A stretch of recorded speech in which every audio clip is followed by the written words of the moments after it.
Okay, it's going live right now, so. All right.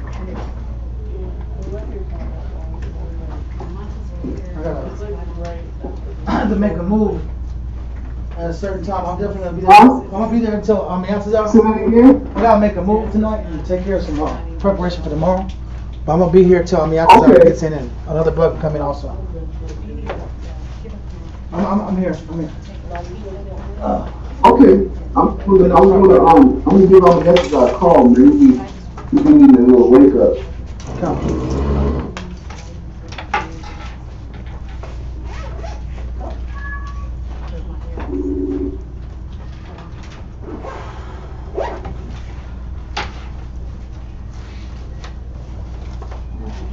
Hey, but you're right on that. Okay. Come on.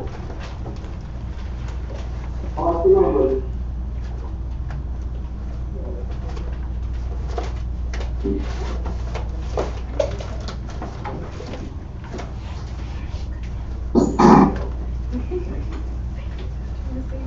Okay, I just called him.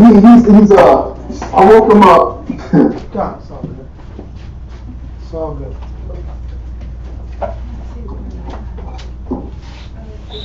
I'll be right back. I just gotta wash my magnifying glass. Hold up.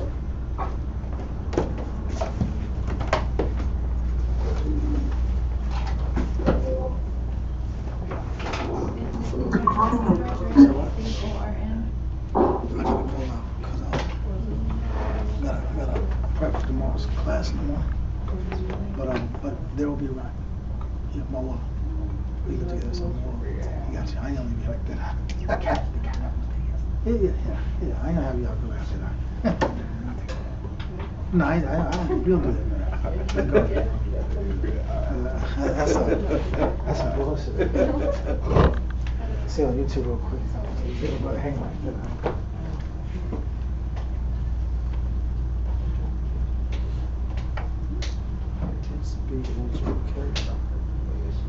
See what's coming out. You see the live broadcast? It says live. Yeah, it says live. Okay, yes, it's live. Yeah, it's live. It's live, bro. All right.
All right.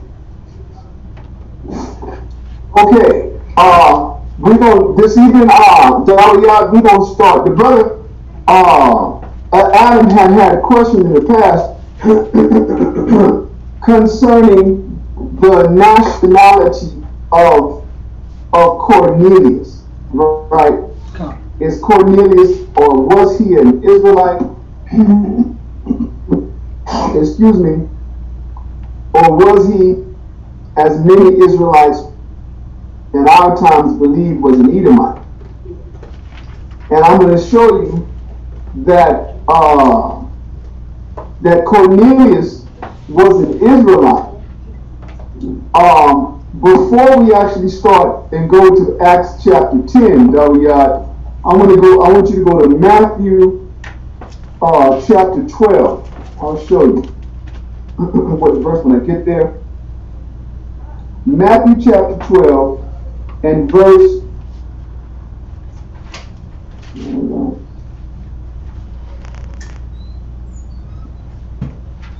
Where am I? Hold up.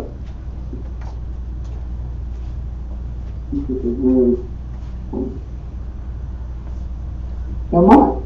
Well, excuse me, but I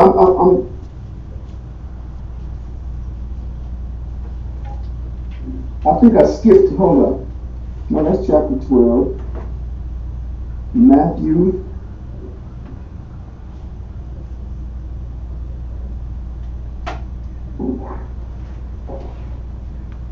Well, no, I might end up in Matthew 13. I'll let you know. Sure. Yeah. Hey, Shalom. It's Matthew chapter 13.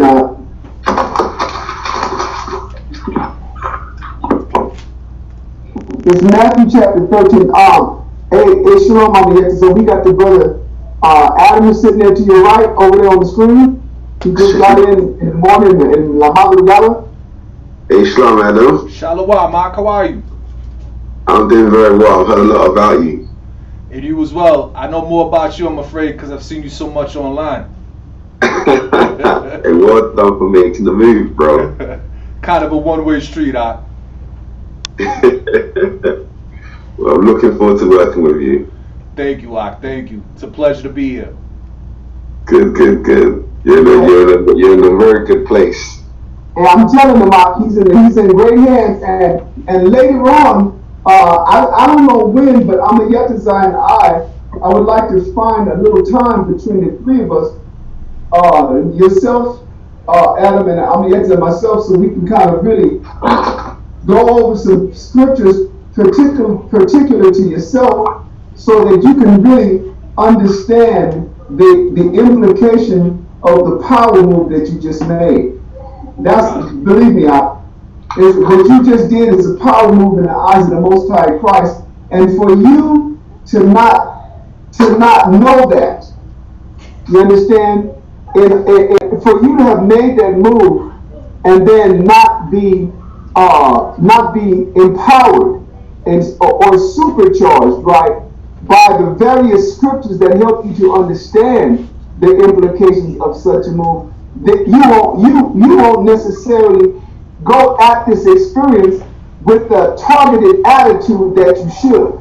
So, me and Amayetazai, we're going 7 days a week, but between the two of us, I'm going to talk, see what time of day could be good, and I'm going to ask the war to make the school available so that we can sit down and just have a council session with you. Okay, war might you want to sit in on it.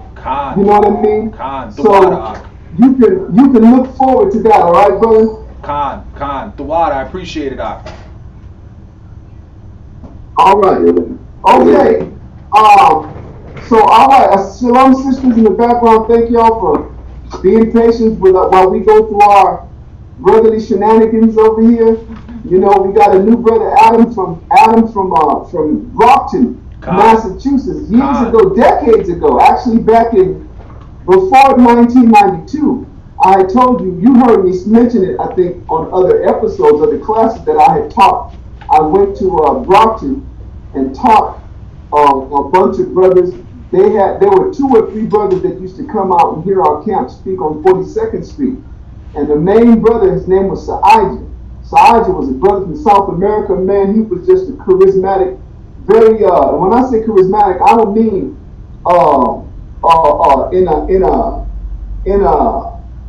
in an aggressive way. He was a very chill, meek brother, very calm brother.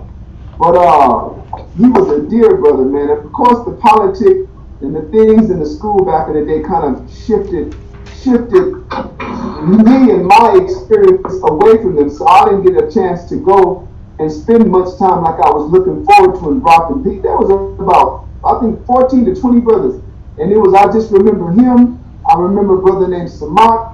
I remember another, trying to think of there were two brothers that came up with him. And then a whole army, and most of them I was from. As a matter of fact, I think Saijah was the only one who wasn't from Cape Verde. You know, so when you wrote and asked, you know, what tribe are the brothers from Cape Verde, I can't specifically say what tribe, but I do know they're from the kingdom of Judah. God. And the Portuguese pulled them out of Angola, right, and was taken and up. Now let me say this. Also, the Portuguese was bringing the brothers from the Moors that were exposed and they were conquered. They were bringing them from Portugal and putting them on that island also, because that was their island that they would take people to on their way to Brazil. God. On the way to Brazil, and then they would take a direct shot westward from Angola. So you got all of those. I don't know if your parents, if you grew up with your parents speaking Portuguese. Some of the people that I've taught in the past, they spoke Portuguese. They spoke only Portuguese. Yeah. So it's either the kingdom of Judah, and you would either be Benjamin, Judah, or Levi. God. Those the three tribes that were in the kingdom of Judah at the time.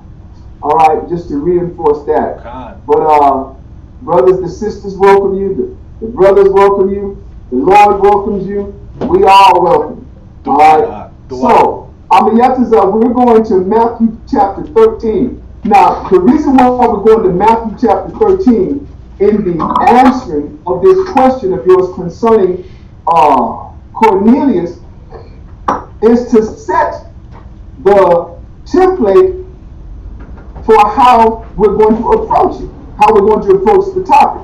So on the Yakuza, you're in Matthew chapter 13. I had said 12 earlier, but I meant 13. And I want you to read verse 52.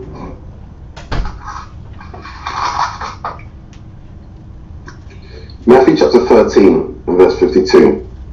Then said he unto them, Therefore every scribe which is instructed unto the kingdom of heaven is like unto a man that is an householder, which bringeth forth out of his treasure things new and old.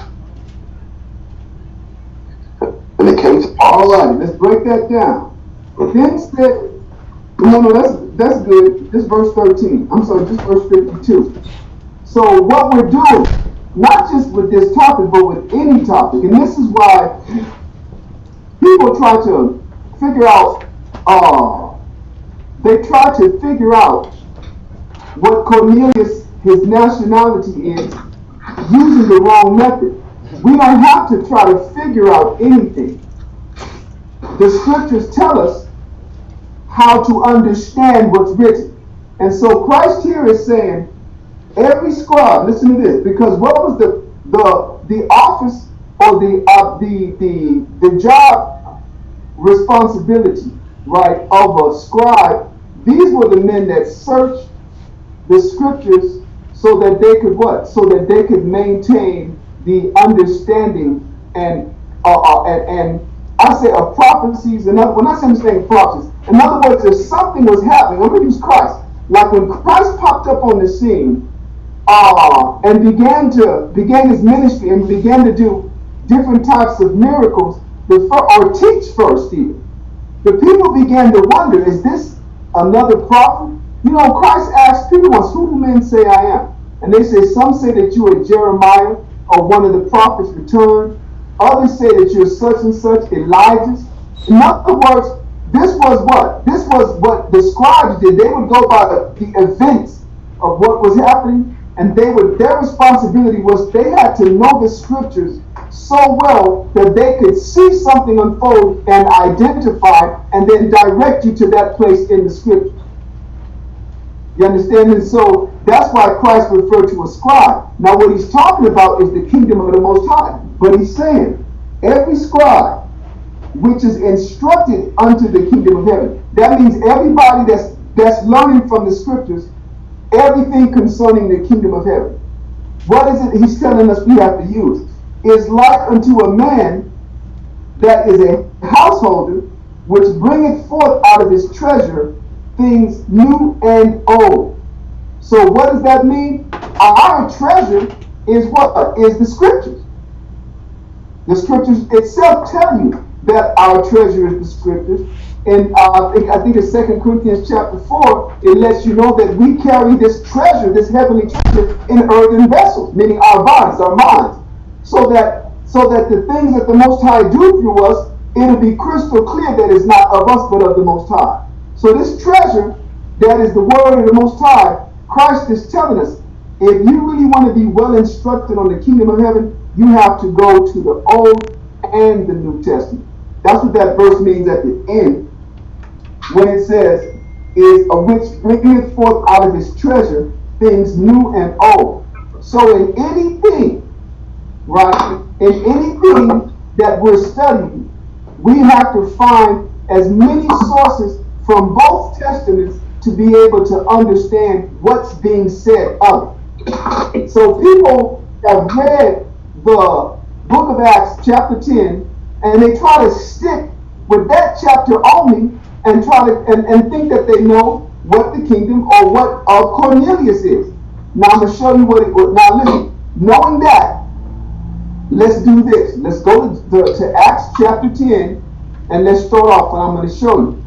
Now I shouldn't say what we are going to do, but I don't imagine, because the information to understand this chapter is so voluminous, I don't think we're going to get through this chapter or this topic tonight, but we'll stay on it every Friday until we got it out the way. All right. So Acts chapter 10, I'm going to and start off at verse 1.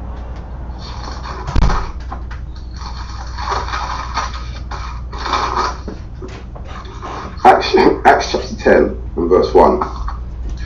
There was a certain man in Caesarea called Cornelius, a centurion of the band called the Italian band, a devout man and one that feared the Lord. Stop right there. Hold on, stop right there. I'm you got to put your thing on I've changed the connection because it's delaying. Yeah, I've changed it now. Oh, you did? Then it's my internet. Okay, then it's my internet. Okay, what did that first verse tell us? That first verse only tells us two things. It tells us three things. It tells us about a man named Cornelius. It tells us that what job he had, what position in that job he held, and where he was dispatched because of that position, where he was dispatched from. See, we read and listen. We say we'll read centurion, and in our minds, intellectually, we know that a centurion was a ranking officer in the Roman military. So then we know the Roman, and so we think he was a Roman, but he wasn't. He was an officer who had authority over 100 men. That's what a centurion is, right? The legatus, if they didn't say which was a legatus, that was a man, a Roman officer that had the authority over a legion, which is 5,000 men. Thus, legatus, legion, legatus. Centurion, like cent is like 100. All right, so that's what he was. Now it says a centurion of the band called Italian. That means he was dispatched directly out of Italy, as opposed to others who were dispatched out of different regions. For instance, when Jerusalem fell, there were 4 legions dispatched to that place. Well, in other words, not when we fell, but when we began to revolt. And one of the nearest legion was sent from, I think, Titus. Vespasian came last out of retirement, but his son Titus, let me see, was Titus. The point is, Titus came. He was dispatched, I believe, with the 10th or the 15th Legion out of Syria. You saw the movie, the Gladiator, and they kept referring to him as the Spaniard. Remember that general, the Russell Crowe Maximus, right? But why did they call him the Spaniard? Because he was a Roman general that was dispatched from the legions that were out of Spain, thus the Spaniard. Now that's how it's talking here. He's not telling you that he's a Roman. He's not telling you that he's an Italian. But what are we going to find out? As we read, we're going to go through the scriptures, these verses, and we're going to have all of the pivotal words. We got to define them using the scriptures. So, verse 2 on the Yetazah. Okay. He stepped away. I'm going to read it. Okay. Oh, you okay? Go ahead. I'll read verse 2. Verse 2. Acts chapter 10 and verse 2. A devout man, and one that feared the Most High with all his house, which gave much alms to the people, and prayed to the Most High always. Right. Okay, now listen. Guess what? Now, so when you read devout man, first of all, let's break down devout. We're not going to break down devout on what I say. This is a description that was given on 2 other occasions. And so devout is in reference to something, to beliefs. Devout is directly a description of your attitude or your practices being measured or when measured by the laws and the laws only, the laws, statutes, and commandments. Now, let's do this. We're in chapter 10 of Acts. Go to Acts chapter 2. Now, what are we doing? We're going to Acts chapter 2 to read the definition, to get a definition of what devout is, and to examine to whom the definition or the word devout is ascribed. So let's go to Acts chapter 2 on the Yetazah. We're coming back here. Let me give you some markers. I can hold my place. And start off at verse 1. Acts chapter 2 and verse 1. Acts 2 and verse 1. And when the day of Pentecost was fully come, they were all with one accord in one place. And suddenly there came a sound from heaven as of a rushing mighty wind, and it filled all the house where they were sitting. And there appeared unto them. Let's call up. Just read verse at a time, okay? So Okay. to give the delay for me if I'm going to say something. So this is the 50th day after the Passover. That's why it's called Pentecost.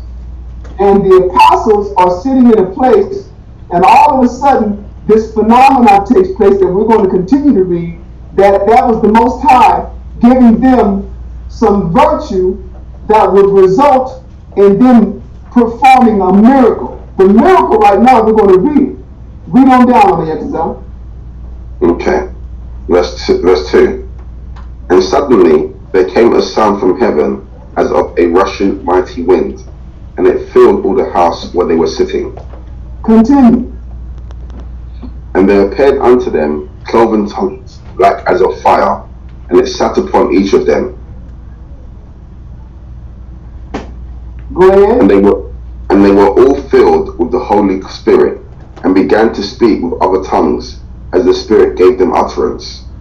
So there you have it. What is the miracle? They're speaking in different languages. Now, why are these men speaking in different languages? We're going to find out. Go ahead. Verse 5. And there were dwelling at Jerusalem Jews, devout men, out of every nation under heaven. Now stop. We're going to pause here and we're going to break this one down. It says there were at that time dwelling in what? In Jerusalem. And it says Jews, comma, devout men, comma, out of every nation under heaven. Why would it say that? Because these were Israelite men that were residents born in other countries. The reason they're called devout is because they were from and born in other countries, but they retained their what? Through the teaching of their parents, they retained the honor and the loyalty to the laws, statutes, and commandments of the Most High. So that means, it's going to name the places. Like for instance, while I'm I'm going to continue to read. I'm there. Okay, go ahead and read verse 6. Listen, read verse 6 through 8. I'm not going to interrupt you. Verses 6 through 8. Acts chapter 2 and verse 6. Now when this was noised abroad, the multitude came together and were confounded, because that every man heard them speak in his own language. And they were all amazed and marveled, saying one to another, Behold, are not all these which speak Galileans? And hear how we, every man in our own tongue, wherein we were born, Parthians and Medes. Pause. I said to 8. I said to verse 8. Oh, sorry. And how hear we every man in our own tongue, wherein we were born? In other words, now in verse 9, you're going to go one country at a time. Now this is the point with what am I doing? Like I'm trying to show you. The fact that the first place that it says is Parthia, that means these Jews, some of them were from Parthia, they didn't speak Hebrew, but they were so devout that even though they no longer spoke their native tongue, they would still come to Jerusalem and what? And honor the Passover. And the Passover was an event that was finally over after 50 days. You had the Passover, the following night was the beginning of the Feast of Unleavened Bread, and then you had, that was 7 days. The Passover and the Feast of Unleavened Bread all together was a 7 day, it wasn't 8, it was a 7 day event. Then they would stay another 6 cycles of 7 weeks. Of 7 days. In other words, they stay another week, the second week, another 7 days, a fourth 7 days, a fifth 7 days, a sixth 7 days, 7 days. In other words, 7 weeks, 49. On the sundown of that 49th day was the Pentecost, where they had to give their first fruits. They had to, no matter what country they came from, whatever it was that they did, they brought of their best. And they gave it to the temple, and they did sacrifices. That was the law. So the reason why the term devout refers to an Israelite that is loyal to the law, statutes, and commandments. I'm going to show you that. In other words, that was the challenge. The challenge was being an Israelite, growing up, being born in another country, and no longer speaking your native tongue, but still what? Retaining that consciousness of the laws, the consciousness of your culture, that no matter where you were at this time of year, you know you had to come and do the Passover. And then there were 2 other times of years you had to come and do the Feast of Tabernacles. You understand? The scriptures speak of those 3 days, those 3 feasts, where all males had to present themselves and that they could not come in empty-handed. That's what devout means. And so they're referred to once again in verse 5, and there were dwelling at Jerusalem Jews, devout men, out of every nation under heaven. Now continue on the Yatazah and read verse 9 only. Verse 9. Parthians and Medes and Elamites and the dwellers in Mesopotamia and in Judea and Cappadocia, in Pontus and Asia. All right, thank you. So all of those countries, Parthia today is Afghanistan. The Medes, that region, that's northern Iran.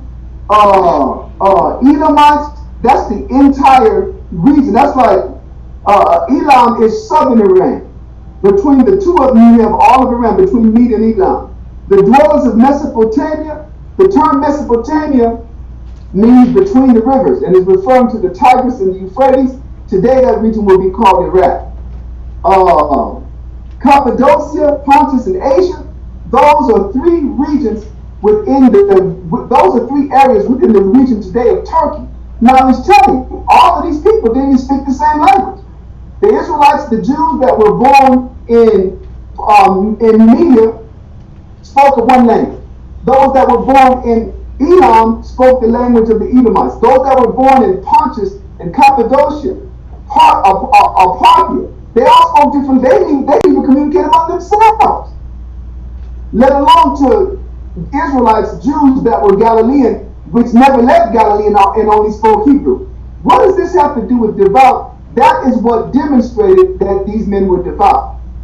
That their heritage was so important to them that even though they no longer spoke their native tongue, they would still come down to what? And they demonstrated their observance and obedience to the law. Now it's telling you, it's ascribing the same thing to who? To Cornelius.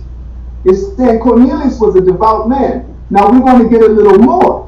We're going to go from here. Now as you read from down, it tells you all of the countries where the Israelites, where these devout, meaning loyal Jews were from. But now let's go and get the description that gives a little bit more. And that's going to be Luke chapter 1.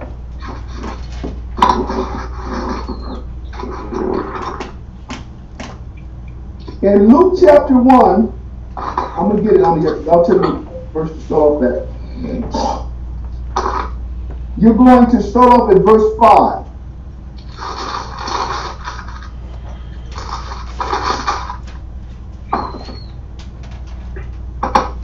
Luke chapter 1, verse 5.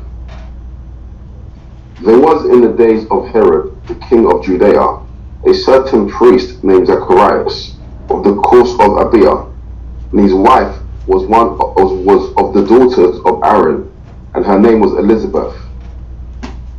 And they were both righteous before the Most High, walking in all the commandments and ordinances of the Lord blameless.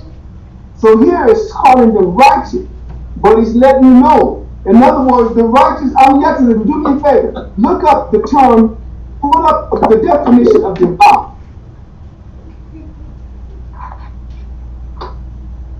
Because if Cornelius was a Roman, and he was being referred to as a devout, then what would that mean he was devoted to? He would be a devout to the customs and to the traditions of Rome. Because that's what, but he's not, it doesn't tell him he was a Roman. Okay, let's look at this. Here we go. Listen to this, y'all. Yielding solemn and reverential attention to the Most High. Look, it's on the screen. I don't know if you got the same one. But we got it on the screen up here. Yielding a solemn and reverential attention to the Most High in religious exercises, particularly prayer.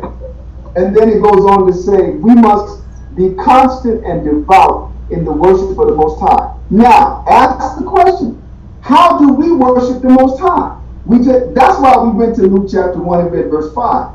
Speaking of Zacharias and Elizabeth, these would eventually become the parents of John the Baptist. They're referred to as righteous because they followed the law. That's the same reason for which the men that popped up in Acts chapter 2 on the day of Pentecost from out of every country under the heavens were described as devout. Why? Because they were Israelites from other countries, and they still would come and what? And honor and reverence and pay, like it says, solemn and reverential attention to the Most High by way of the Passover. That is what devout was. It's a way of saying loyal. All right?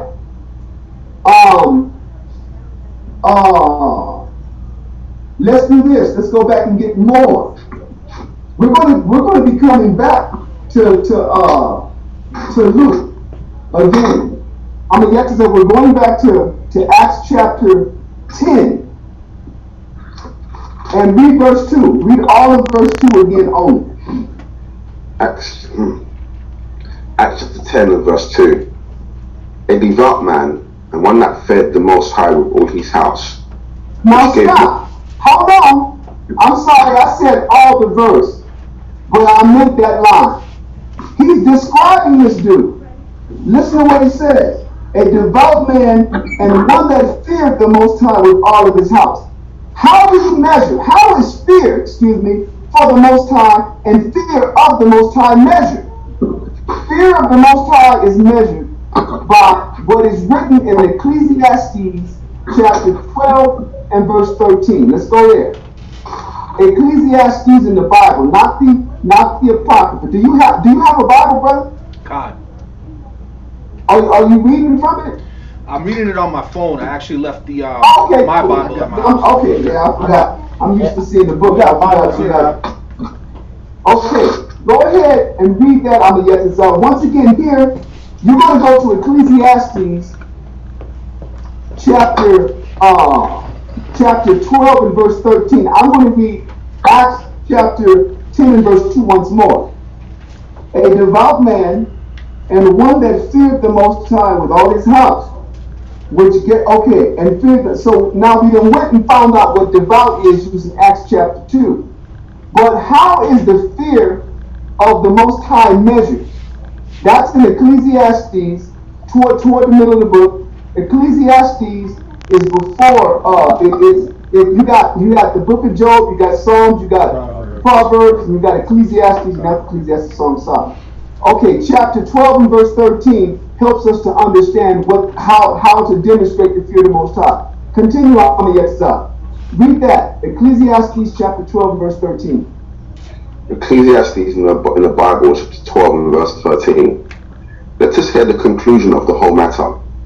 Fear the Most High and keep his commandments, for this is the whole duty of man.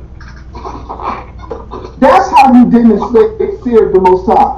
So when you read that one more time on the exercise. Ecclesiastes chapter 12 verse 13.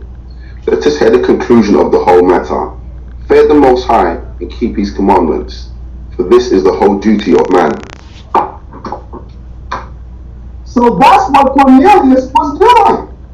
It tells you once again in verse 2, Acts chapter 10, a devout man and one that feared the Most High with all his house. That means his entire family did what?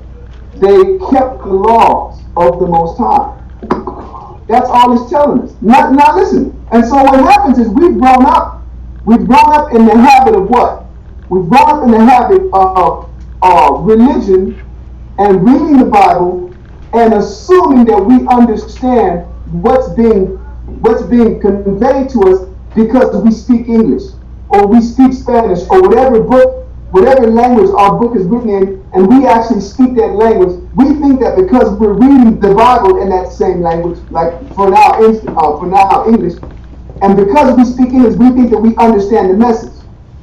We assume that we understand what devout means. We assume that we understand what fear of the Lord is, but the fear that's not open to everyone's own subjective idea.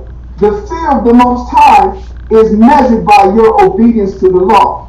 And you have been born in foreign lands, no longer speaking the language, but yet coming down to Jerusalem and honoring the Most High. That was the measure of what? Of your devoutness.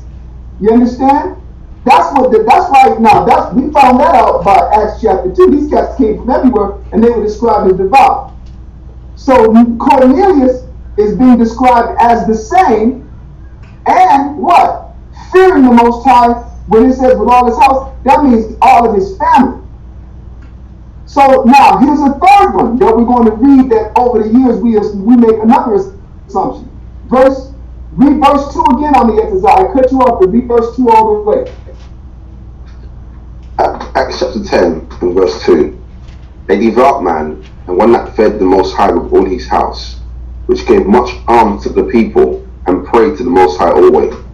Right. Now, he was always helped. When it says he gave much alms to the people, That means he helped the people out in goods and needs.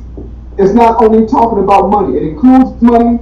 Alms are your gifts that you give to people in need. So, aside from giving alms, it says he prayed to the Most High always.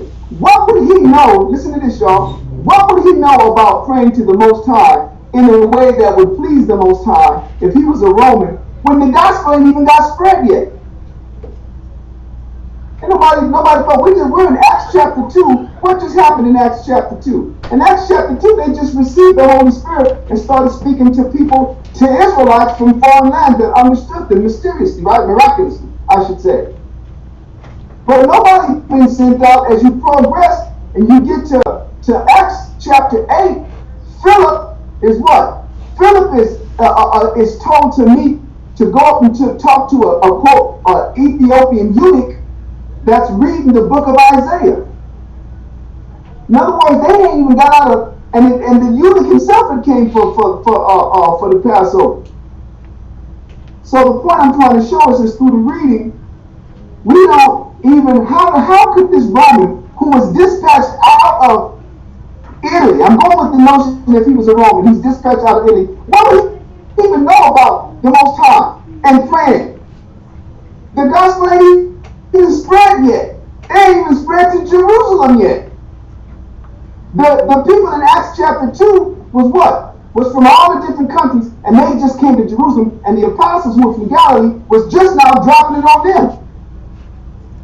So now all of a sudden, this Roman who's dispatched out of Italy gonna arrive from Italy knowing the Most High, the culture of the Jews, and have as a centurion only. It's not telling us that. It's telling us this dude was an Israelite who over time, like many were, was in the Roman military. We started getting Esau's military as early as the Greeks, and you can read about that in 1 Maccabees. We started fighting for the Greeks against other Greeks. That's 1 and 2 Maccabees. And that trend continued when what? We'll have to read these things later. When we made our first pact and became an ally to the Roman Empire, people don't know this about Israel. We became allies to the Romans as a means of keeping the Greeks at bay. And it was Judas Maccabees that sent 2 men to go, and when you read them, the Josephus, we struck a deal with Julius Caesar himself and became allies and therefore protectorates of the Romans. And then we were what? We made an oath to fight and help them in things that they needed. In what? In exchange for their protection of us. Now, we'll get to that. Right now, we're just going to stick with the scriptures. So, there's something we need to know about prayer. Person prayed. Another assumption that we've been taught by religion is that the Lord hears everybody's prayer. So we got to go in this book and show you the only people who the Most High listens to, hears the prayers, are His people. The other nations, He ain't listening to them. When I say listen, meaning He hears everything. But I'm talking about honoring their prayer. So we got to start off with that reading. Now let's start. So this is where we're on now. We done got through devout. We've defined what it is, right, to fear the Most High. That's the keeping of the laws. Now we got to figure out this issue with the prayers. So the first verse we're going to go to is 1 Peter. Go to 1 Peter chapter 3. I'm coming back to Acts. Now look at all these verses, and we ain't got out of verse 2 yet. And that's what most people don't do.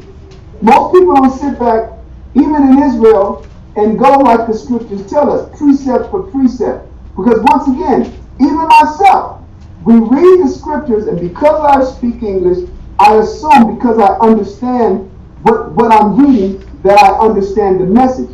But I had to go and find out what the message is saying by what? By using a deciphering tactic that the scriptures tell us called precept upon precept, line upon line, here a little and there a little. So 1 Peter chapter 3 and read verse 12. 1 Peter chapter 3 and verse 12. For the eyes of the Lord are over the righteous, and his ears are open unto their prayers. The face of the Lord is against them that do evil. Now the Lord is telling you whose prayers he listened to. It says, for the eyes of the Lord are over the righteous. Now who are the righteous? The righteous are those that what? That receive the laws. We're going to, listen, let's do this. Let's define that. We're going to take this tit for tat. Guess what?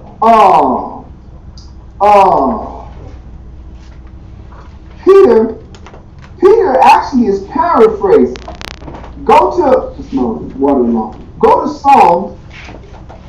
Psalm chapter 34. Let me just turn this alarm off and drink my water.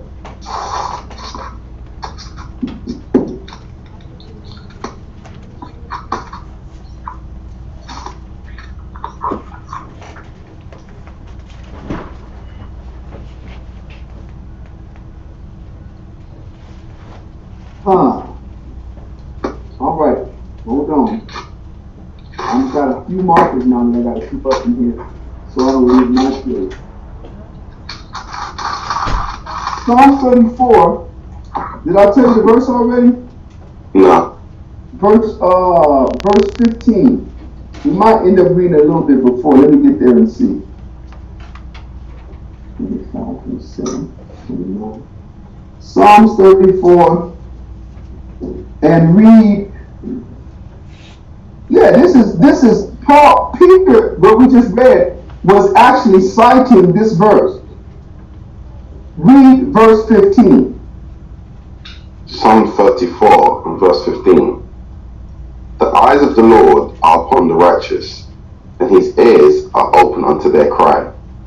So, when we say the eyes of the Lord are upon the righteous, who are the righteous?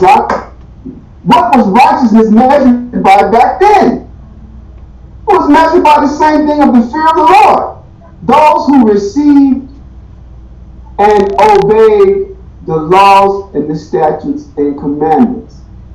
Once again, now why are we reading these? Because it's telling you that what? That Cornelius was a devout man who feared the Most High with all of his house. That means he was loyal to the laws of the Most High, having been what? It doesn't say here that he wasn't born, but in order to become a centurion dispatched from an Italian band, he had to have been what? Born in Italy. Just like if you, right now, join the military, you're going to go to some recruiting station, and then you right there in Texas in the middle of a military city. You know, you got Fort Sam Houston, you got Randolph Air Force Base, you got 5 military bases right there. You're going to be in one of them, and then they're going to ship you off someplace else. For what? For basic training. The point I'm trying to show you is, this is what our people are not reading. So it says this man prayed to the Most High. How could he pray to the Most High and the Most High only hear the what? The prayers of the righteous. Period, point blank. And it goes on to say what? I done got out of that. I'm going back to Peter. It goes on to say, but the face of the Lord is against them that do evil. In Psalms, I think I just let it go. Read Psalms again, 34 and verse 15. Psalm 34 and verse 15. The eyes of the Lord are upon the righteous, and his ears are open unto their cry. Go ahead. The face of the Lord is against them that do evil, to cut off the remembrance of them from the earth. Okay, so when he's, listen, now I hope you're seeing this. We're going to get a little bit clearer. Now let's get some more on the prayers.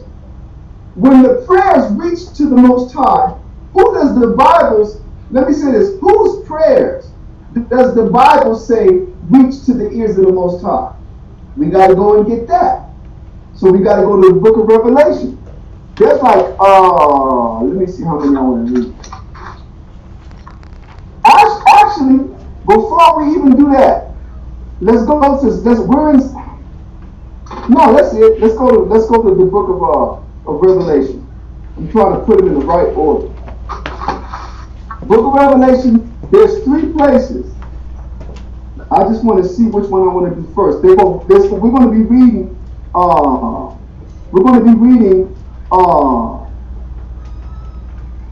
me see, which one do I want? Hold on, y'all.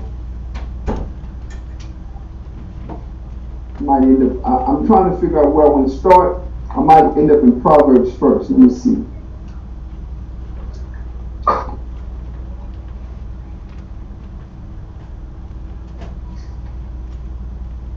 Okay, let's go to. Okay, just give me some time. 41. Yeah, okay. Let's go there. Right. Let's go to Revelation chapter 5. Revelation chapter 5. And I want you to read. Right. We're going to read. What I'm looking for is in verse 8. But I want to start off at verse 1 so that you can get the sense of what's being said. For Revelation chapter 5, verses 1 through 8. Revelation chapter 5 and verse 1. And I saw in the right hand of him that sat on the throne a book written within and on the backside, sealed with 7 seals. And I saw a strong angel proclaiming with a loud voice, Who is worthy to open the book and to loose the seals thereof? And no man in heaven, nor in earth, neither under earth, was able to open the book, neither to look thereon. Now this is talking literally about the understanding of what we're reading out of the Bible. In other words, like it says in Isaiah chapter 29, the Most High has sealed the book to our understanding. He put His Spirit on us. The scripture said in that very same book, in Isaiah 29, that He put a spirit of deep sleep on us. So this is referring not to the physical book, because everybody had the book and had been physically opening it. But it's talking about opening the understanding, like what we're going through now. Go ahead on here, Tizah, verse 4. Verse 4.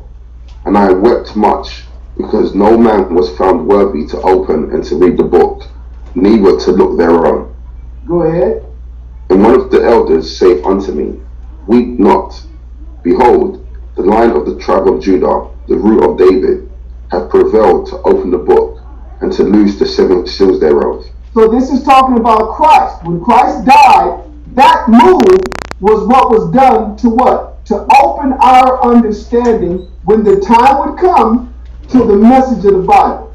Go ahead. Why do I say the message of the Bible? Because everybody, not just us, Chinese people, Edomites, everybody grew up reading in Sunday school, wherever Christianity had been spread and taught. Everybody been reading the Bible. Everybody been getting the stories of David and Goliath and Moses and the Exodus. But no one has gotten the message that includes what? First of all, the knowledge of who the true Israelites are today. The knowledge and the truth of who Christ died for. What was significant about Him being put to death? They think that means it said that He what? He cleansed the sins of the world. No, He did not. So that the opening of the book resulted in that message, the understanding of the true message being released, and that when the time would come, the Most High would wake each and every one of us up in the way that He chose and eventually get us this understanding. That is what it's talking about in verse 5. Christ did that. Read on down on me yet. It's at verse 6. Verse 6. And I beheld, and lo, in the midst of the throne and of the 4 beasts, and in the midst of the elders, stood a lamb as it had been slain, having 7 horns, having 7 horns and 7 eyes, which are the 7 spirits of the Most High, sent forth into all the earth.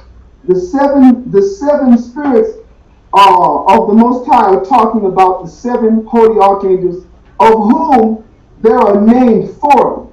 3 of them we can't find their names because it's not in the Bible. But we know that there's 7 because it tells us that there's 7. And to prove it, there's a scripture, and when you read the entire book of Tobit, one of the angels accompanied Tobias to a distant land so that he could get a bride and bring back the cure for his father who had gone blind. And at the end of that, I believe it's in chapter 12, what does Tobit say? What does the angel say to Tobit and Tobias' son? He says, I am one of the 7, I am Raphael, one of the 7 holy archangels that go in and out before the throne of the Lord. And your prayer came up to him. And when you were out doing alms to the poor and burying the dead, he said, I was there watching you. So it's proof that there are 7 holy archangels. Among the millions, these are the top cats. Shouldn't even refer to them as top cats, but I'm talking about these are the high powers. And of the 7, we know that Michael is one of them. We know that Raphael is one of them. We know Michael is the one who is spoken of in the book of Daniel chapter 12. He's spoken of in the book of Daniel chapter 10. He's spoken of in the book of Revelation chapter 12. And in all matters, he has to deal with war, so we know he's the archangel of war. Gabriel is clearly the messenger. He's the one that came to Joseph in a dream and said, man, don't you worry about that. Mary's yours, that's your wife, the child is holy and all of that. Then he came back and said, now you got to get out because Herod is trying to kill her. He's also, Gabriel is the messenger. He's the one that brought the message to Mary in chapter 1 of Luke in verse 26. That's a messenger. Then we know that Raphael, by the book of Tobit, is the healing angel. Then we know, because that's what he ended up doing. Then we know that Uriel is the angel sent by way of 2nd Esdras in all of those chapters, chapters 1 through 16. He's the angel that the Most High used to give understanding. Deep dreams and deep visions. Then he would cause Gabriel to go and explain and give the interpretation of mysterious events to come.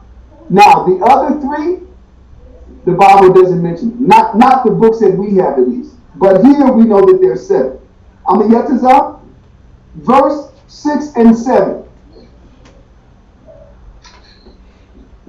Revelation chapter 5 and verse 6. And I beheld, and lo, in the midst of the throne and of the 4 beasts, and in the midst of the elders, stood a lamb as it had been slain, having 7 horns and 7 eyes, which are the 7 spirits of the Most High, sent forth into all the earth. And so that's why even Raphael says, I am one of the 7 holy archangels that go in and out before the Lord. Because there are other verses that tell you that there are certain spirits and angels, spirits that the Most High have, whose presence are always on the earth. That's in Ecclesiastes chapter 38. The Lord said they shall be on earth, the ones that he used to do all the killing and stuff. Read on down on me, Yetazah. Verse 7. And he came and took the book out of the right hand of him that sat upon the throne. So John is what? John is telling us, he's narrating this vision. So he saw people crying, the angels crying, because nobody could open the book that was in the hand of him that sat on the throne. Him that sat on the throne is talking about the Most High. But all of a sudden this lamb appears and goes and takes the book out of the hand of the Most High who was sitting on the throne. And listen to what it says, what happened. Go ahead. Verse 8. And when he had taken the book, the 4 beasts and the 24 elders fell down before the Lamb, having every one of them harps and golden vials full of odors, which are the prayers of saints. Listen to that. Which are the prayers of who? Of saints. Now, that's not just a haphazard word. He's telling us right here, once again, Verse 8, and when he had taken the book, meaning when Christ, in the form of the Lamb in this vision, went to the throne and had taken the book from the Most High who was sitting on the throne, it says, the four beasts is other spirits, other angels before the throne, and 24 elders. In other words, we're reading about a celestial hierarchy. Before the Most High's throne, to his right, you have Yahushua sitting down. Before him, you have 4 other angels that are called the 4 beasts. The term beast means powers. Then on 24 thrones before him, and this is earlier in the chapter, earlier in the book of Revelation. You have other angels that are called the 4 and 20, meaning 24 elders. It says all of them did what? They fell down before the Lamb, having every one of them harps and golden vials, meaning a vial like a big old a golden container. Now listen to what these vials contain. Having every one of them harps and golden vials full of odors. Odors are aromas, right? Which are the prayers of saints. Now, who are the saints? I'm trying to show you. It's telling us whose prayers get answered, whose prayers get presented before the Most High. What's up, my water? No, I had a light bulb pop. I can't hear you. I said I had a light bulb pop in my head. Okay, you're seeing it clearly, right? Yeah, kind of. All right, well, you want to share the light bulb or I can keep going? No, that the saints are Israelites. Say that again? Just saying that the saints are Israelites. But we're going to prove that. Now, people hear the term saints, and they think, remember, we're religious. We're still being broken of our religious idiosyncrasies in our understanding. So if you're Catholic, then one term of the term saint comes into your mind. If you grew up Baptist, Methodist, or just Protestant in general, there's another sense that's not so detailed that comes into your mind when you hear the word saints. Right? You'll hear the Italian mafia. Hey, don't you say that about my mother. My mother was a saint. And they'll be using that as what? A person who was flawless. She never did nothing, but they don't know what a saint is. So let's go ahead and get the definition of that. We're going to go to 2 places. We're going to read consecutive. The first place we're going to go to, is Psalm 148. Psalm 148, we're going to read the last 2 verses. And then we're going to continue to read down and read the entire Psalms 149. Between these 2 Psalms, we get what? A definition of what a saint is. So Psalm 148, verses, I think it's 13 and 14. Yeah. The last 2. Okay, go, and then we're going to read on down after that. Go ahead and read 13 and 14. Psalm 148, verse 13. Let them praise the name of the Lord, for his name alone is excellent. His glory is above the earth and heaven. He also exalteth the horn of his people, the praise of all his saints, even of the children of Israel, the people near unto him. Praise ye the Lord. Now, when you read it from verse 1, the Psalm 148 is a praise. It is a call to exaltation. It is a call to exalt the name of the Most High. So now we're not going to read the whole Psalm. I want you to read about 7 verses from the top, then jump back down. Because what it does is calling us all to worship and exalt the name of the Most High. But at the last 2 verses it says, but he also exalted the horn of his people. Yea, the saints, the Israelites. Did he tell you who the saints are? So let's read verses 1 through 7 and then verse 13 and 14. Thank you, Amiyatazah. I'm not going to interrupt you through 1 and 7. Psalm 148, verse 1. Praise ye the Lord. Praise ye the Lord from the heavens. Praise him in the heights. Praise ye him, all his angels. Praise ye him, all his hosts. Praise ye him, sun and moon. Praise him, all ye stars of light. Praise him, ye heavens of heavens, and ye waters that be above the heavens. Let them praise the name of the Lord, for he commanded, and they were created. He hath also established them for ever and ever. He hath made a decree which shall not pass. Praise the Lord from the earth, ye dragons, and all deeps. Is that verse 7? Yeah. Okay, now jump down once again and read verse 13 and 14. So what happens is, as you read down, this praise continues. All right, he's telling us about his works. Listen to what he said, the stars and the sun and the moon. He said, for these works will never end. Ain't no such thing as a dying star. A black hole swallowing the star. Another galaxy gone. That's all. That's Esau's BS, because he don't know. Making shit up. He ain't got so nigga died going to Mount Everest. He can't get that high without, you know what I mean? So he's trying to tell us about things that he never been to.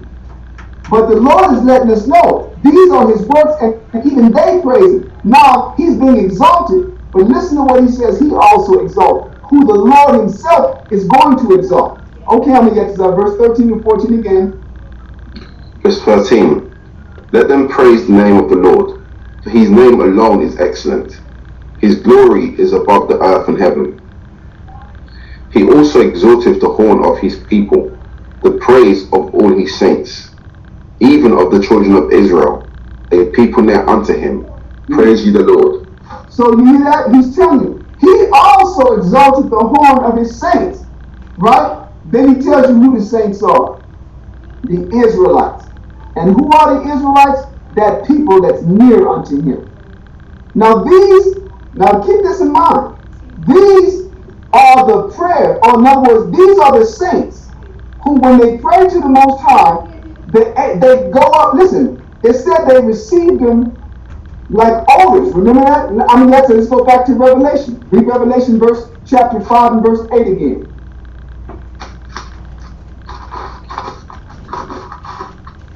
Revelation chapter 5 and verse 8. And when he had taken the book, the 4 beasts and 24 elders fell down before the Lamb, having every one of them harps and golden vials full of odors, which are the prayers of saints. Now let me say this. Now, why do our prayers, the Israelites' prayers, why are they presented to the Most High in the form of odors? Because in our culture, guess what we did? In order to get this, we got to go to Luke. Go to Luke chapter 1 again. Luke chapter 1, and you're going to read, let me see. I don't think we have to read. Hold up. Let me get there. Luke chapter 1, and you're going to read, start off at verse 5, and we're only going to read to, let's see. Yeah, verse 10. Well, we're going to read all the way down to verse 13. But I want you to stop at verse 10. Okay, I'm going to get this out? Yeah.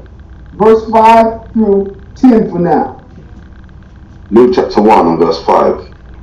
There was in the days of Herod, the king of Judea, a certain priest named Zacharias, of the course of Abia, and his wife was of the daughters of Aaron, and her name was Elizabeth. And they were both righteous before the Most High, walking in all the commandments and ordinances of the Lord blameless. Go ahead. And they had no child, because that Elizabeth was barren. And they both were now well stricken in years.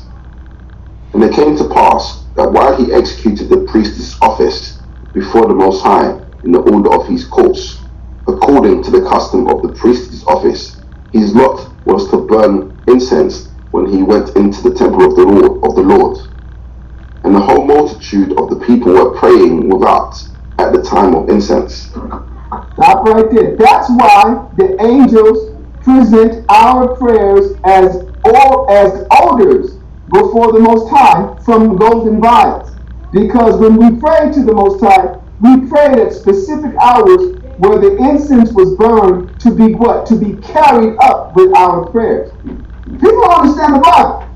So when the Most High tell you that he heard somebody's prayer, that's because they were presented to him from what? From one of the many prayers of the saints in a golden vial and in the form of an odor that's pleasant to the Most High. And the Most High smells those prayers and hears the prayers in the odors.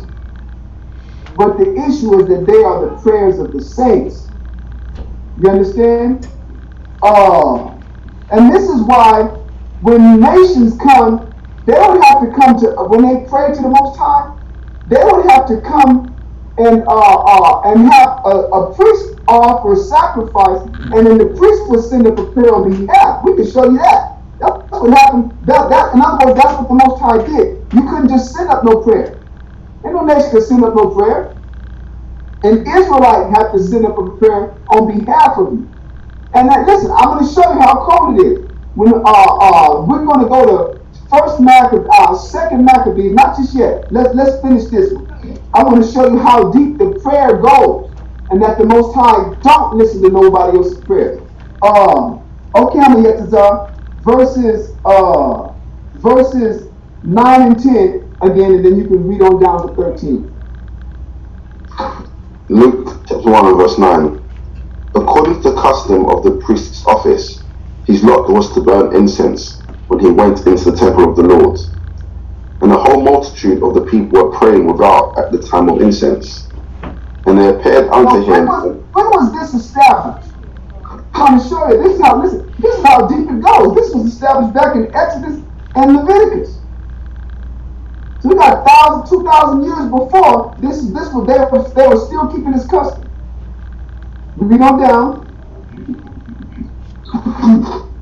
Verse 11. And there appeared unto him an angel of the Lord standing on the right side of the altar of incense. And when Zacharias saw him, he was troubled, and fear fell upon him. But the angel said unto him, Fear not, Zacharias, for thy prayer is heard, and thy wife Elizabeth shall bear thee a son, and thou shalt call his name John.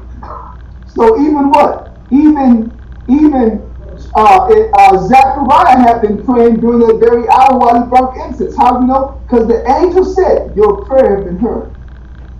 Now, before we go back to Acts and get a little bit more on this prayer, or back to Revelation, I want to show you to what degree the prayers, like if an Israelite don't pray for you, your ass is, you're dead up.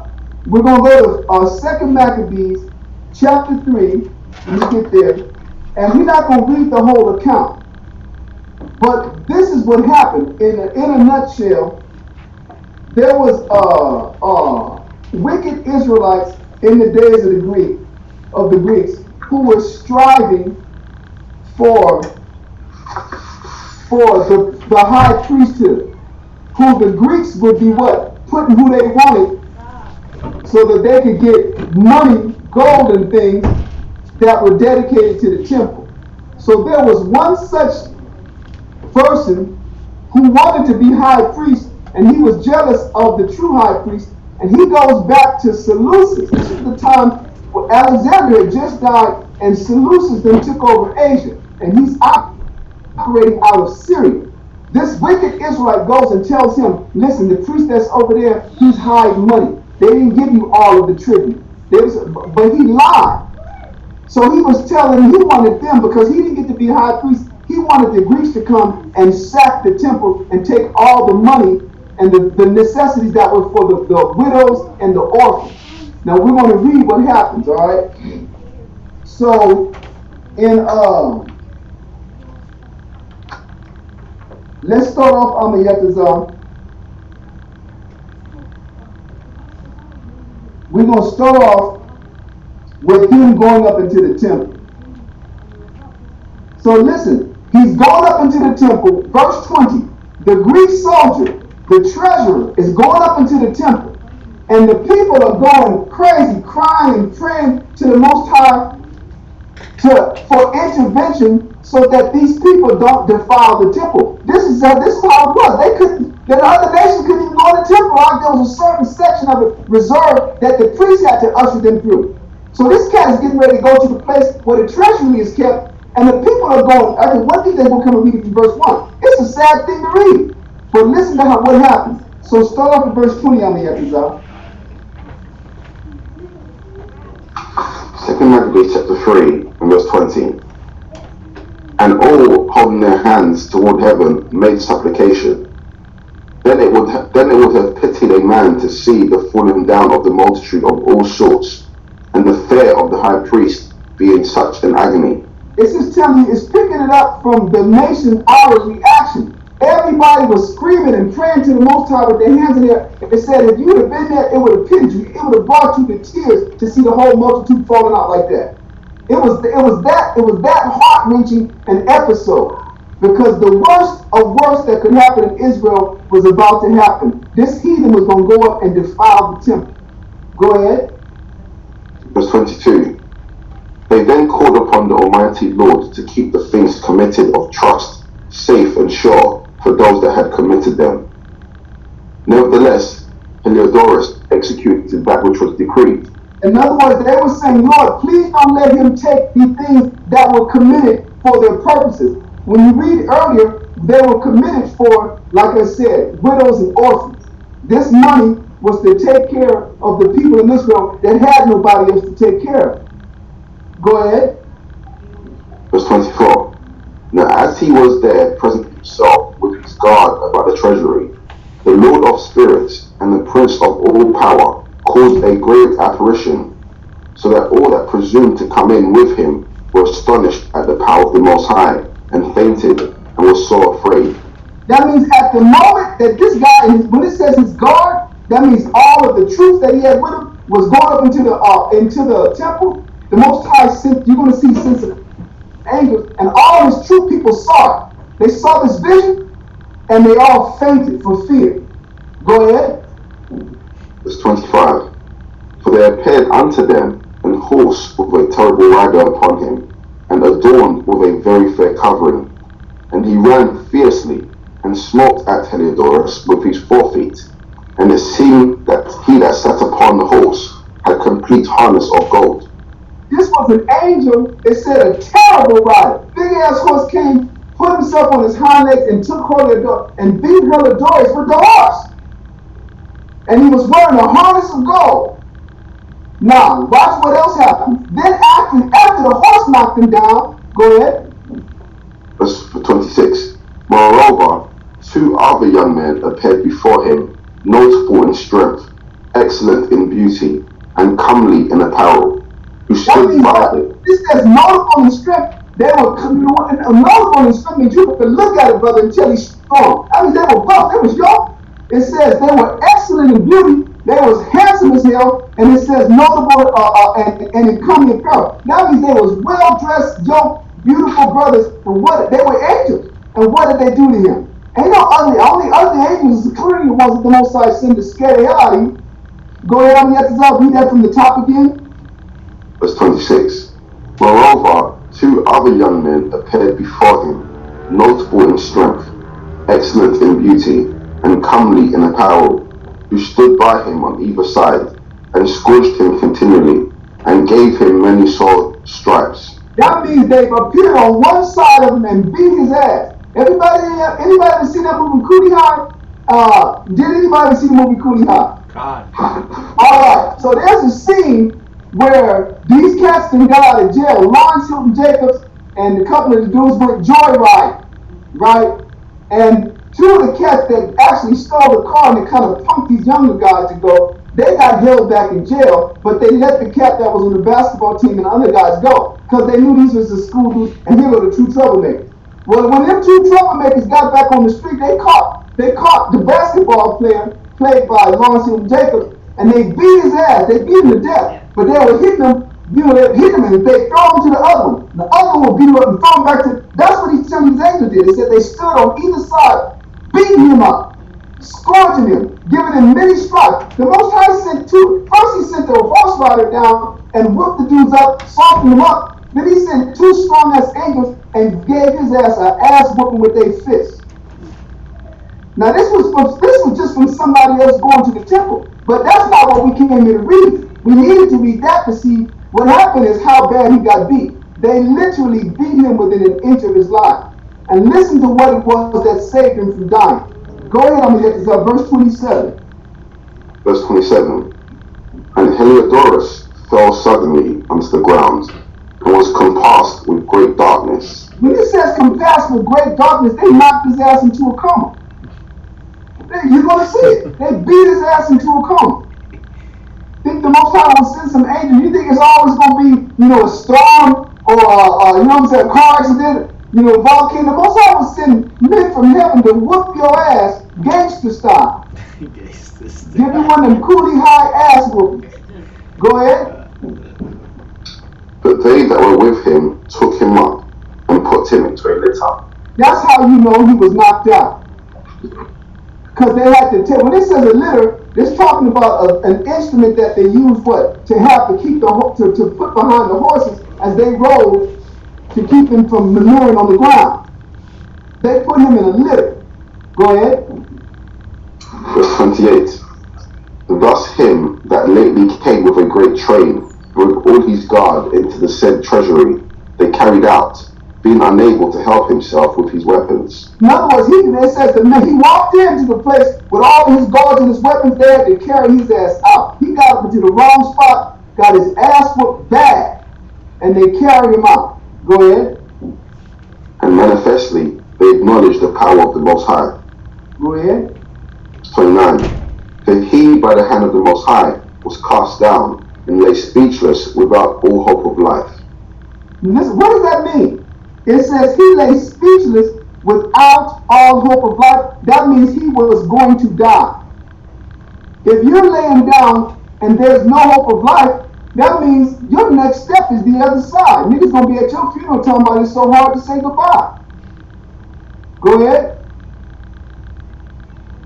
Verse 30. But they praised the Lord that had miraculously honoured his own place. For the temple, which they little afore was full of fear and trouble, when the Almighty Lord appeared, was filled with joy and gladness. Israel was not crying for him. They was rejoicing over this comatose dude. They was praising the Most High. That's what he got. Now, like I said, what we're paying close attention to is what was it that kept him from stepping on the other side. Go ahead. Verse 31. Then straightways certain of Heliodorus' friends prayed Ananias that he would call upon the Most High to grant him his life, who lay ready to give up the ghost. So, in other words, one of these captains, whose name was Heliodorus, his friends came and had to ask the high priest, you have to pray to your God for him. We can't go back to the news to Seleucus, the king of Asia, that he done came up into the temple, and how are we going to explain? He's not going to believe that some angels came down and whooped him up and beat him to death. So they didn't pray. They had to go to the person who the Most High do hear. Read on down. Verse 32. No, verse 31. Then straightways certain of Heliodorus' friends prayed Ananias that he would call upon the Most High to grant him his life, who lay ready to give up the ghost.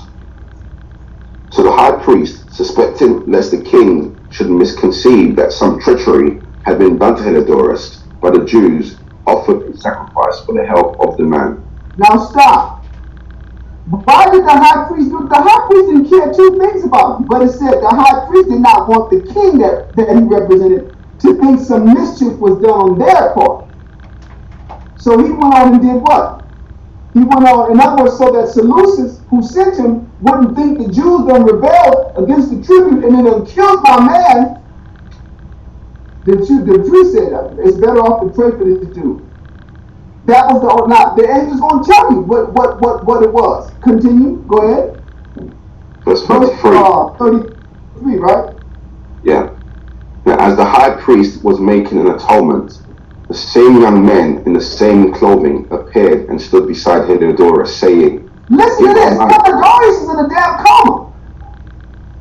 He was knocked out, ready to die. The same two men that beat his ass and put him there was whispering in his ear the following: you better be glad he prayed for you, because your ass was good as dead.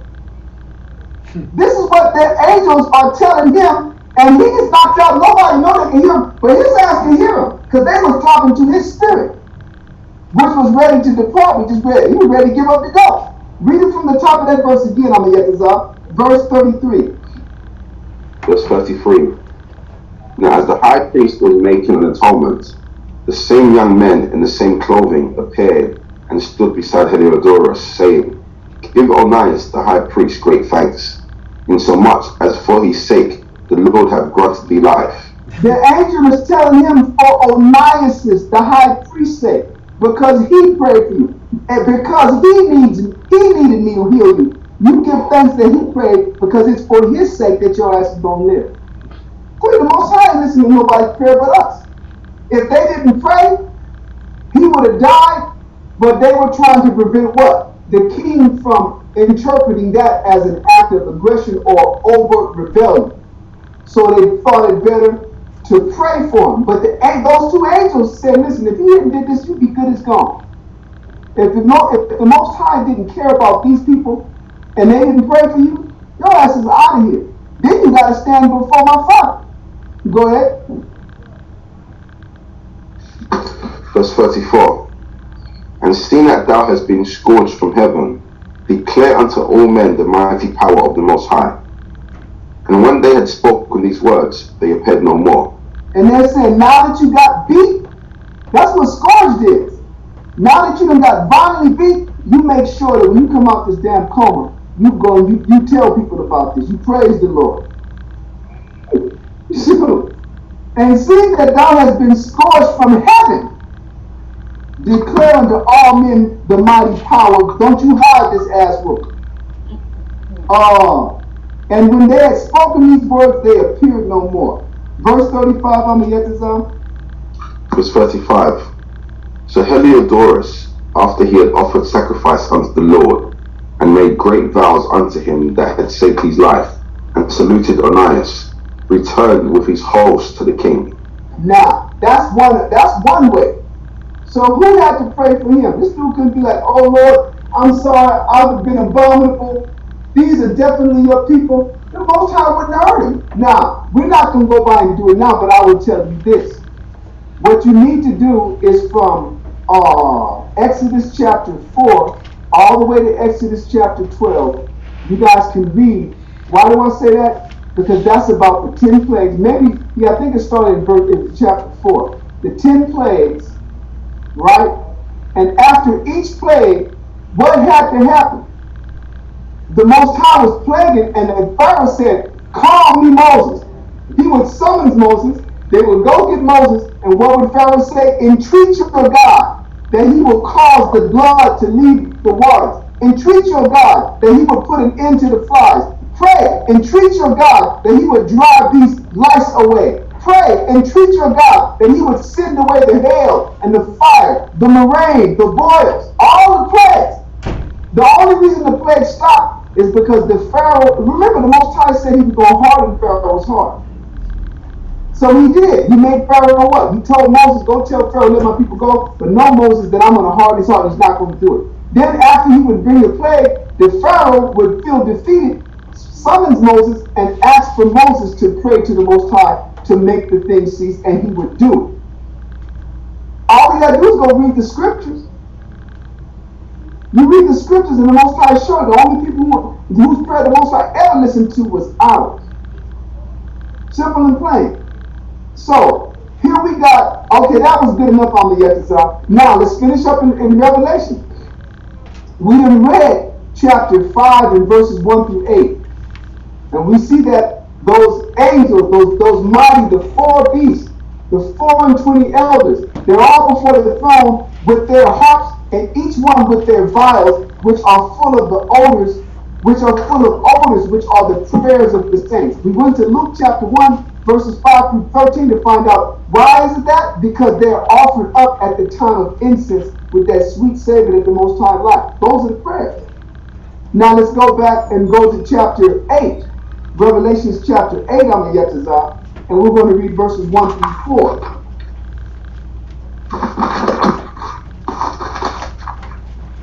Now who would know, right, that all of these random verses that can be considered random have anything to do with Acts chapter 10 and Cornelius? But these verses are describing what the Most High is telling us about Cornelius. Alright? Okay, I'm going to get this. Chapter 8, verses 1 through 4 of Revelation. Revelation chapter 8 and verse 1. And when he had opened the seventh seal, there was silence in heaven about the space of half an hour.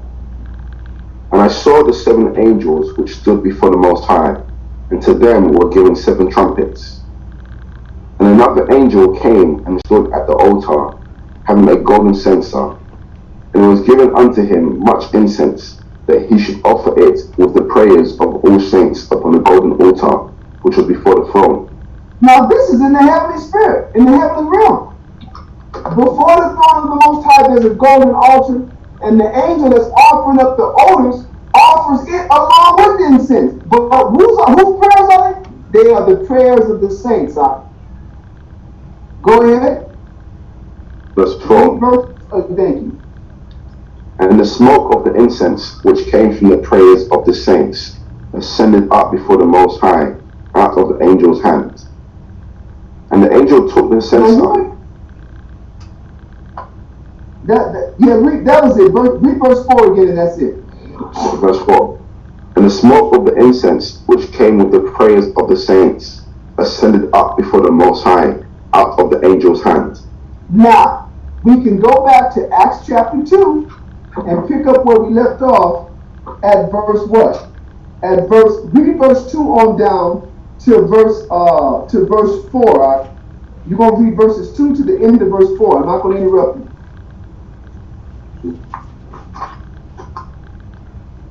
Acts chapter 10 and verse 2. A devout man, and one that fed the Most High with all his house, which gave much alms to the people, and prayed to the Most High always. He saw in a vision, evidently about the 9th hour of the day, an angel of the Most High coming into him, and saying unto him, Cornelius. And when he looked on him, he was afraid, and said, What is it, Lord?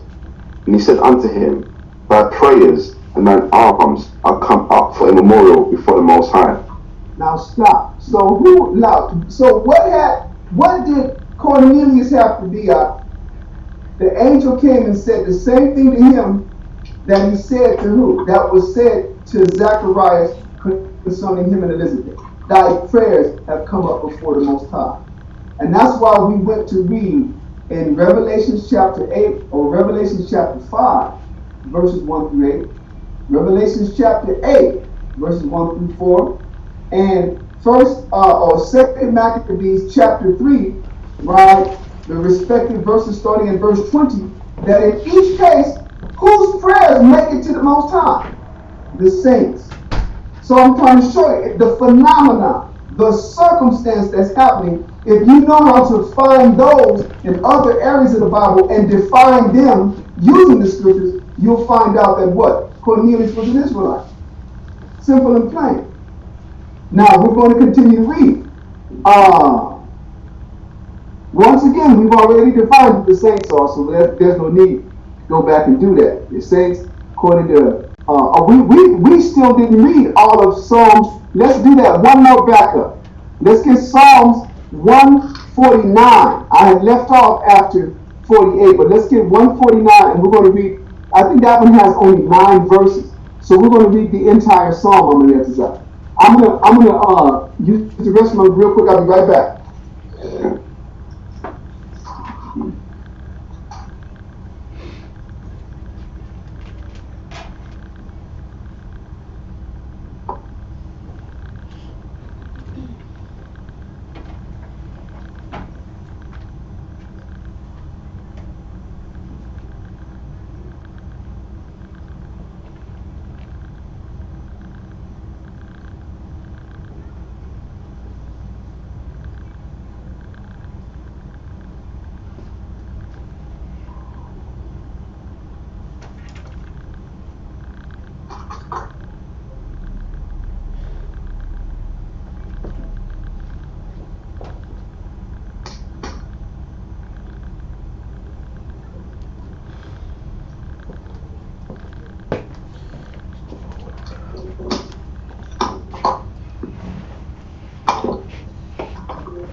Shalom, Amiyatazah.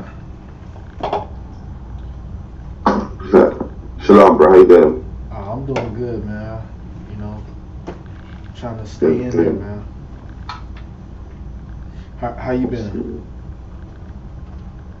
What's that? I said, how you been? Yeah, good, man. Good. Same old. Same old. Nothing changes. Just waiting for Yahushua to come back. You know, living a very simple life. You gotta love it, though.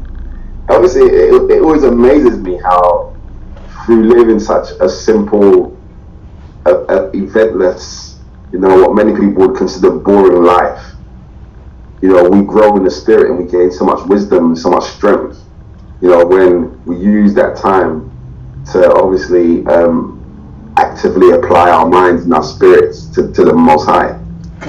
You know, I feel like I could literally just do nothing and still grow in the spirit because of where my mind is at. You know, what I'm doing with my mind, what I'm doing with my spirit. I'm meditating on the scriptures.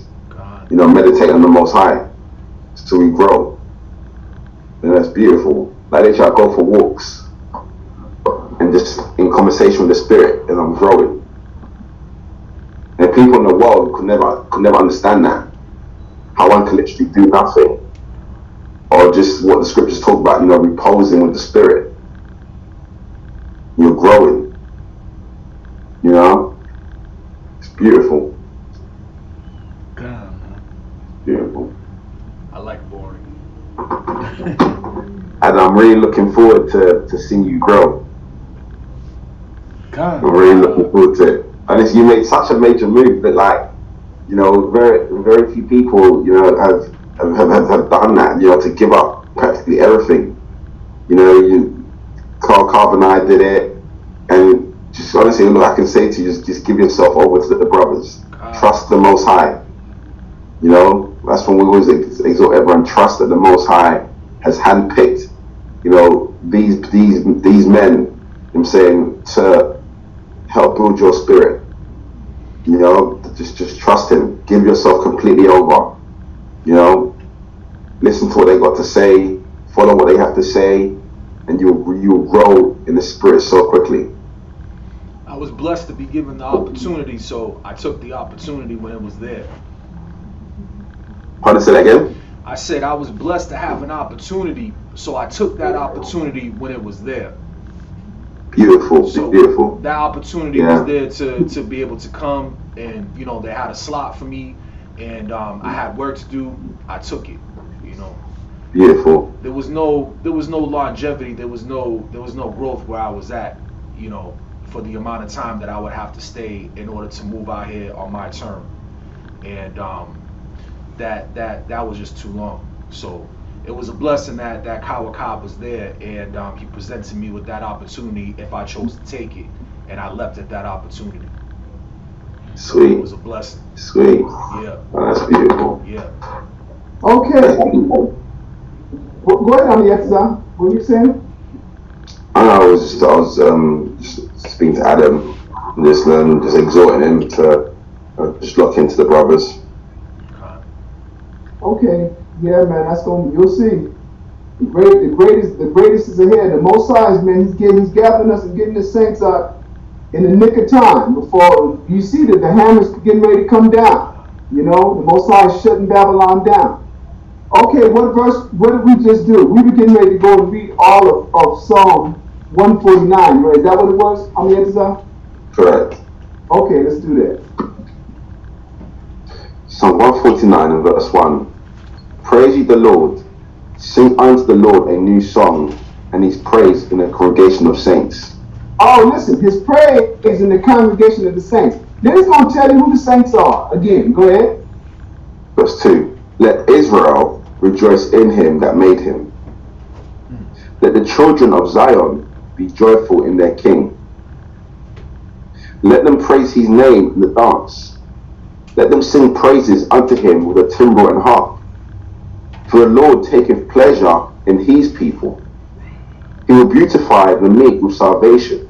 Listen. The Lord taketh pleasure in his people like not nobody else. Now he's telling you the saints, they're the congregation of Zion, they're the Israelites. The Lord taketh pleasure in them. This is reiterating what? The exclusivity of the attitude, or let's say this, the exclusivity of the recognition of the sons and daughters of the Most High. That's only one nation. Ain't nobody can claim that. Ain't nobody can get no prayers. Go ahead. Verse 5. Let the saints be joyful in glory. So now that you know that the saints are the Israelites, what does that verse mean? Let the Israelites be joyful in glory. This is talking about us, and you'll see in the future. Continue. Verse 5. Let the saints be joyful in glory. Let them sing aloud upon their beds. Let the high praises of the Most High be in their mouth, and a two-edged sword in their hand, to execute vengeance upon the heathen and punishments upon the people. So hold on. While we're praising the Lord and having our prayers received, and the Most High beautifying us with meekness, and Him taking pleasure in us, He's going to use us to what? To execute punishments on the people. Right? Go ahead. Verse 8. To bind their kings with chains and their nobles with fetters of iron. That's talking about take them into captivity. So you've heard the song when the saints go marching in, but they don't tell you the verse where it says they all going to have a chain with a nation, a heathen on the end of it. Go ahead. Verse 9.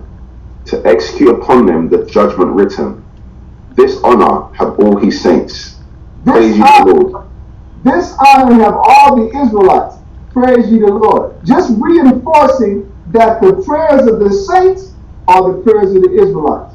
Chapter 5 of Revelation in verse 8, chapter 8 of Revelation verse 4 tells you those are the prayers. Chapter 8 of Revelation verses 3 and 4 tell you that those are what? Those are the prayers that's making it before the Most High. And then He's receiving them as a sweet odor. Nobody else. So now, once again, let's reiterate it. Acts chapter 10 and verse 4. And we can take it from there. Go ahead, Abiyatazar.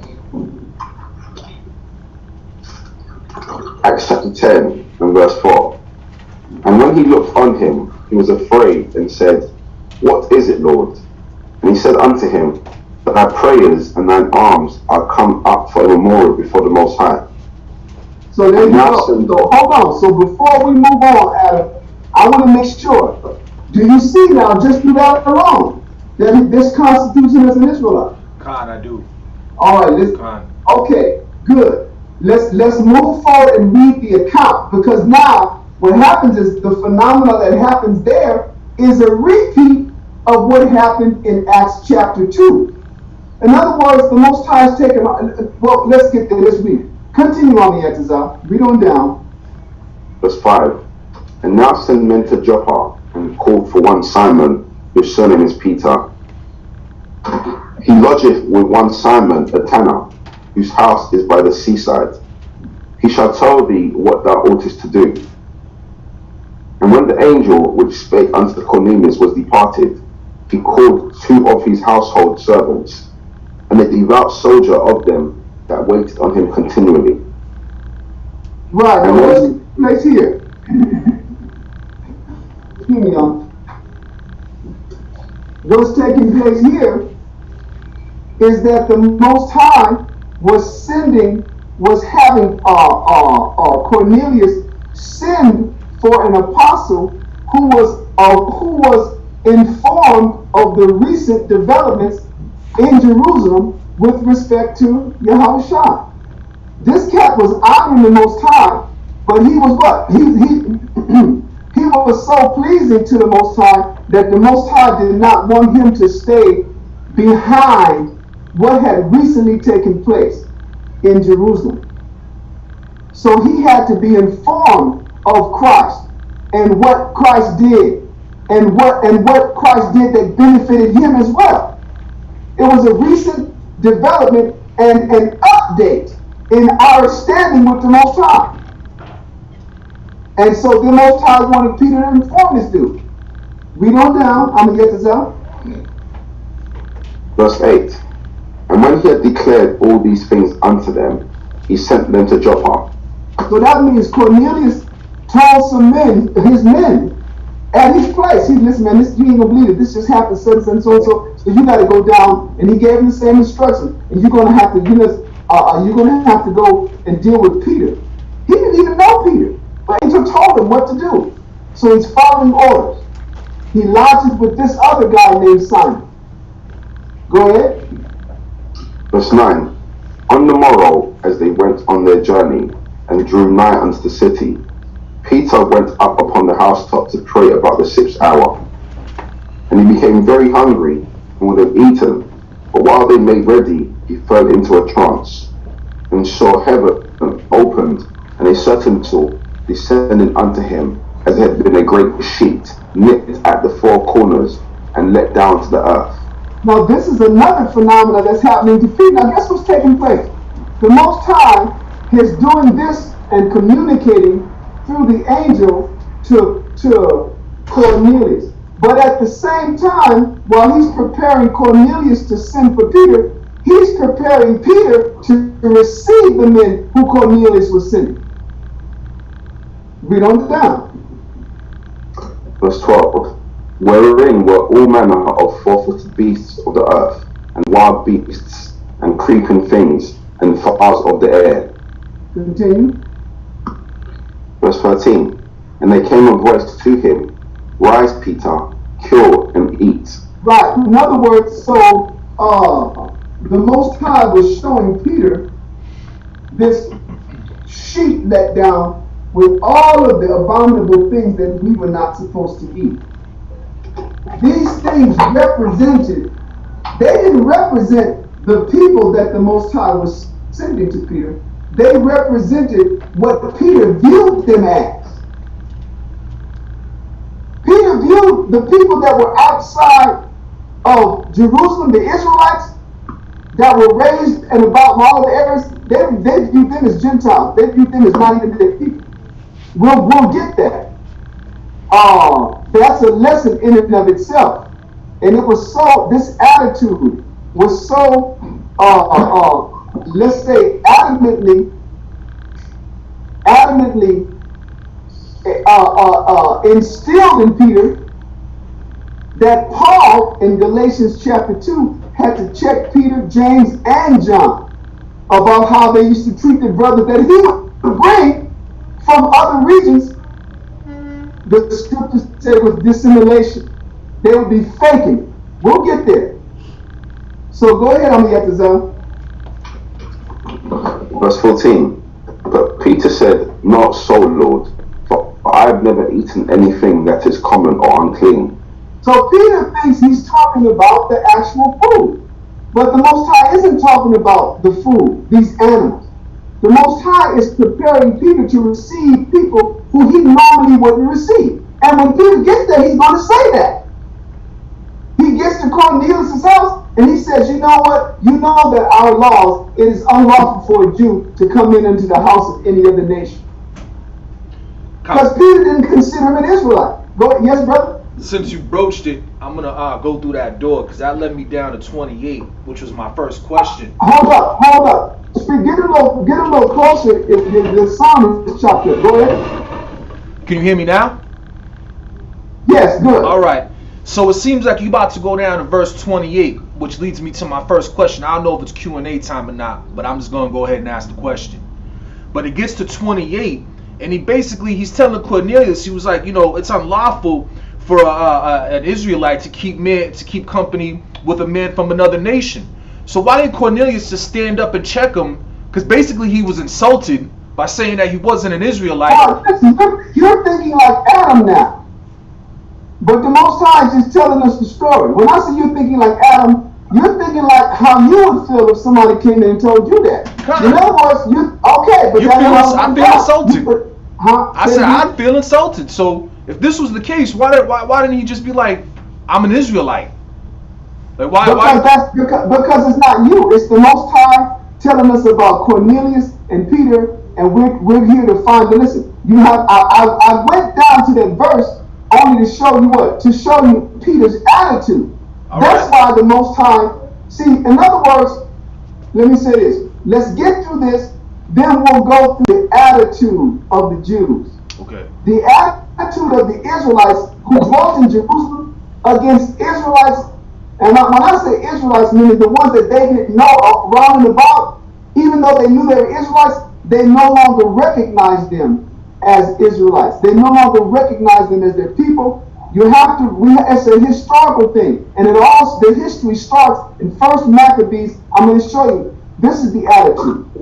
In 1 Maccabees, chapter 1 and verse 11, this is what starts. People don't understand. What brought the hell of the Greeks and the Romans on us? The Most High tells you. It was the evil, the transgressions of us. Those brothers that were devout, from like Peter and his crew, brother, they had great resentment against the Israelites who were the descendants of all of those who sided with the Greeks and the Romans. This is the attitude. And listen, let me say this so that we can move forward. Don't think that this is not common.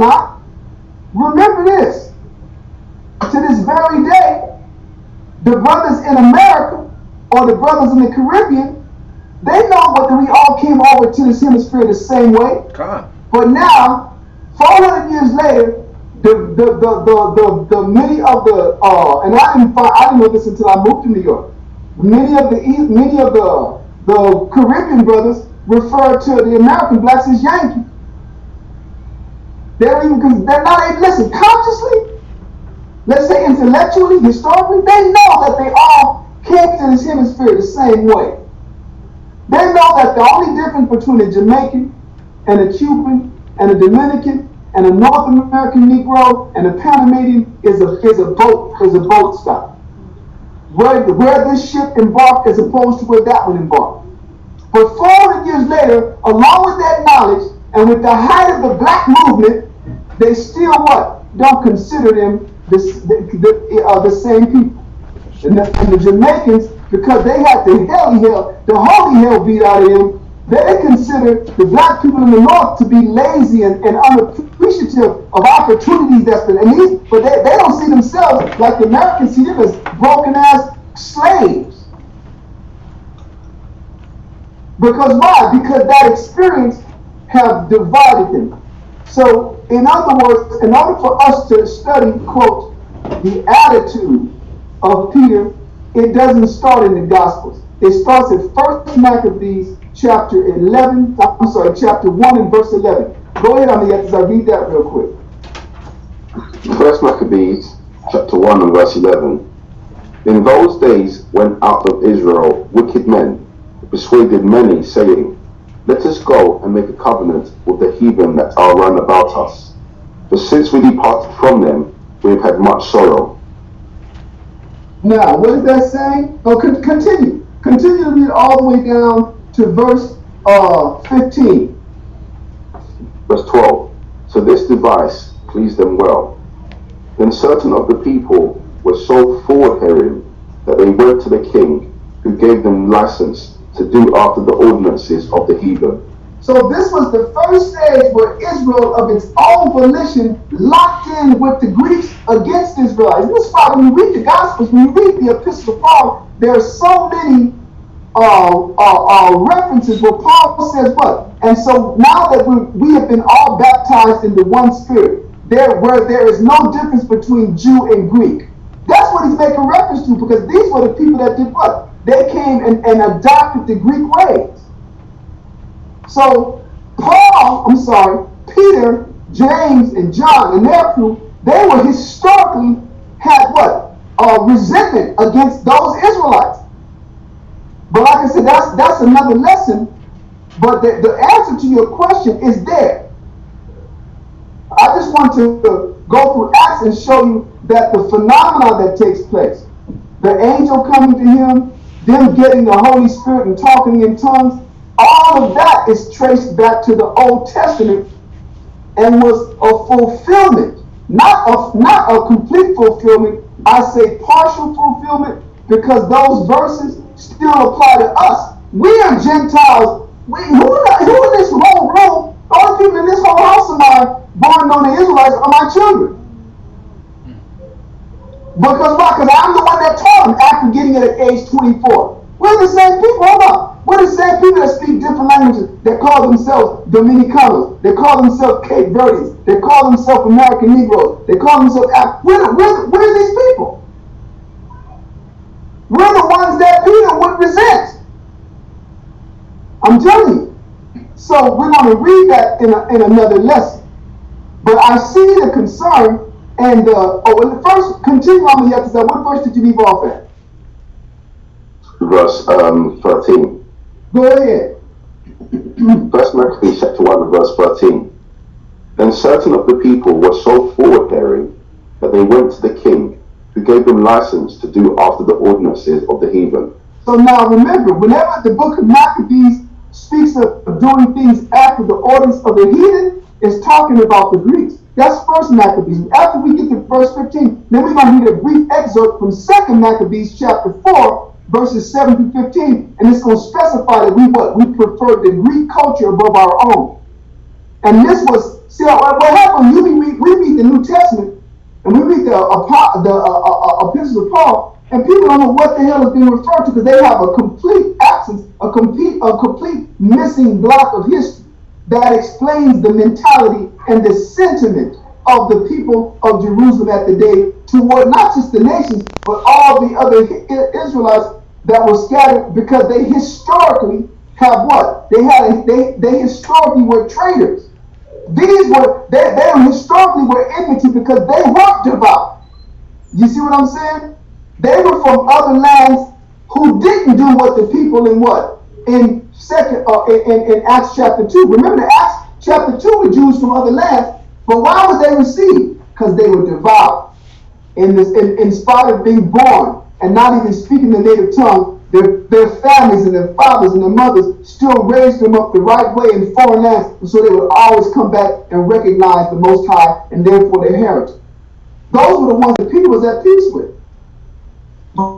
But the ones that he was not at peace with were the descendants of all of them cats that were Greek, those that who they knew the history, whose parents had sided with the Greeks. So let's continue to read this. What verse did you leave off at, Amayatazah? Verse 14. Go ahead. First Maccabees chapter 1 and verse 14.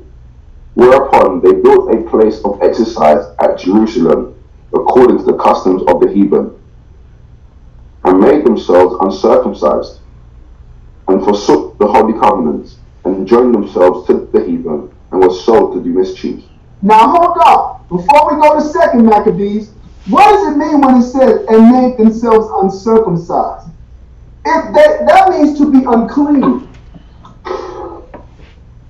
And so when the Most High was getting ready to send Peter to these people, he let down what? This sheet of all the things that Peter knew was unclean, but Peter thought it was the Most High saying, eat this. But the Most High was actually preparing Peter to have to go with men who he normally would not have accompanied under any circumstance, because he considered them what? Unclean or common. Now I'm going to prove that. We're going to come back to second Maccabees, but let's go back to Acts first. And I'm going to pick up verse 13. Pick up at Acts chapter 10 and verse 13. Acts chapter 10 and verse 13. And there came a voice to him, Rise, Peter, kill and eat. Go ahead. But Peter said, Not so, Lord, for I have never eaten anything that is common or unclean. And the voice spake unto him again the second time, What the Most High hath cleansed, that call not thou common. See, who the Lord had cleansed up, you don't call common. In other words, he's talking about people that's on their way. Peter don't know that. Peter was up praying, got hungry, decided to come down and eat. But just before he fell into a trance and saw this vision. So the Most High says, listen, Peter, I don't know, I've cleaned up some people that you don't consider clean. But that which I cleaned up, don't you call common. Now, when did the Most High in the history of the nations ever defend the nations like that? The problem with this chapter is not the chapter, it's us. We know too little about the rest of the Bible. You understand? Go ahead, I'm going to get this out. Verse 16. This was done thrice, and the vessel was received up again into heaven. Now, let's go back now. Now let's go to 2 Maccabees. We're going to focus on the unclean. I've never eaten anything unclean. Now, we had already read in 1 Maccabees that the people what? They built a place of exercise at Jerusalem according to the custom of the heathen, meaning the Greeks, and made themselves uncircumcised, meaning uncleansed, and forsook the Holy Covenant and joined themselves to the heathen, which means the Greeks, and were sold to do mischief. Now, let's go and get a little bit more detail. 2 Maccabees chapter 4, verses 7 through 15, I'm yet to say. 2 Maccabees chapter 4. 2 Maccabees chapter 4, verse 7. But after the death of Seleucus, when Antiochus, called Epiphanes, took the kingdom, Jason, the brother of Onias, labored underhand to be the high priest. Remember what I was telling you earlier about what led to them angels coming down and whooping up on Helen daughters? This was the priest that wanted to be, his name was Jason. He wanted to be high priest over Onias. Read on down. Verse 8. Promising unto the king by intercession 360 talents of silver, and of another revenue 80 talents. So he was what? He was making promises to King to King Antiochus Epiphanes that what? That he would secure more money than what he was already receiving under tribute from Israel. Go ahead. Verse 9. Beside this, he promised to assign 150 more, if he might have license to set him up a place for exercise. So when we read in 1 Maccabees chapter 1, it says some of the Israelites were so forward herein that they went to the king and asked for a license, whereof they what? He gave it, and they opened up a gymnasium or a place of exercise. This was the one who did it. This one is giving you more detail. His name was Jason, and he led an army of Israelites to what? To side with the Greeks. Go ahead. Verse 9. Beside this, he promised to assign 150 more, if he might have license to set him up a place for exercise, and for the training up of youth in the fashions of the heathen, and to write them of Jerusalem by the name of Antiochians. He promised Antiochus Epiphanes that we won't even call ourselves the people of Jerusalem, we'll call ourselves Antiochians. He wanted to change our name, like Afro-American, like Negro. You see what I'm saying? I know it's the same thing. Today, go ahead. Yes. So throughout this entire narrative, Cornelius knew that he was an Israelite. That's the point, but Peter didn't. The dude was from Italy, huh?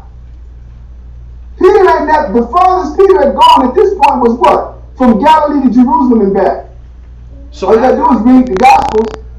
So after quote, Peter ain't been home. Peter ain't been nowhere. God. Right? Peter, that's why most times, listen, who are we going to go by? We going to go by Peter's attitude, or we going to go by the angel saying, the Lord have heard your prayer and have found you righteous, man. Now you sinned for Peter. Then why do you think the Lord had worked on Peter too? Because he knew Peter would not have gone. And remember the centurion, we got them today. They're called what? Police sergeants. They're called army officers. There's a black man, I don't know what his name is, but one of the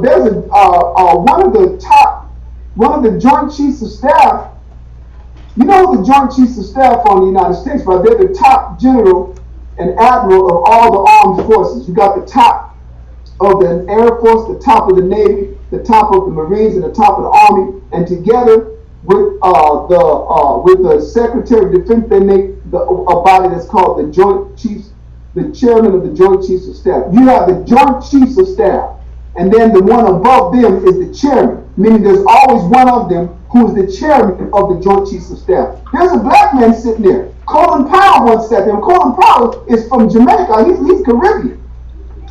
But he was what? Chairman of the Joint Chiefs of Staff, went on to be Secretary of State. If they was really going to make progress and do this thing that they used Barack Obama, they really would. The next step for Colin Powell was to be president. That was the black man that was supposed to be president. If you're gonna follow the trajectory of who was really qualified for presidency, everybody followed this dude from the invasion of Panama to being under Storm and Norman Schwarzkopf and Operation Desert Storm. Everybody been following Colin Powell, but this Barack nigga popped up out of nowhere. This nigga popped up out of Chicago with a ham sandwich and nothing more. So in other words, we've historically, even into the present, been up in Esau's military. So I'm saying, but Colin Powell, he ain't from America either. Colin Powell's parents and himself were immigrants from the Caribbean. And he made it to, so I'm trying to show you, all we're doing today is repeating ancient history that we don't know. That's all. So Peter has this attitude because why? Peter had this expectation of the Most High, but Peter was not as versed and educated in the gospel, in the law, as Paul was. And so when you read Paul's writings, everything keeps going back to what? To the Old Testament. He tells you all of his letters, he keeps on what? Referencing what was done, what was said, and this is what, and that's what happened. So that's what we got to do. So you're what you got for us on the episode? Like you're making, go ahead. Dave, look at all these. Now there's one now, he's not among them. But you see that guy. There's another brother. Now I see him in the middle, but that doesn't look like him. This person might be the chairman there.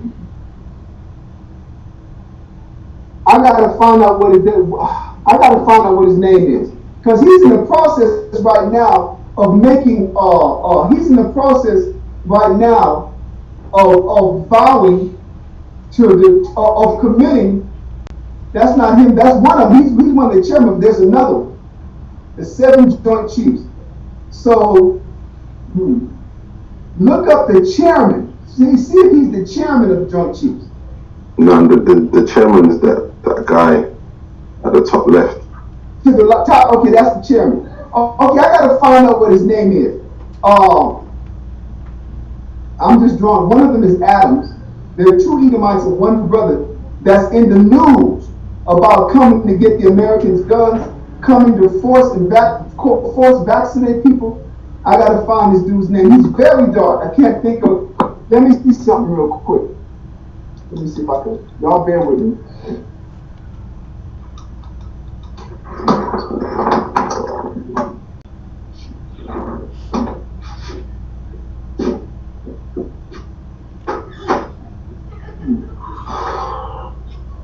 There's a little clip on the Yatazar called "Death to America. We will take all weapons." It's on. I'm gonna put my mic on mute so I don't catch any of the stuff.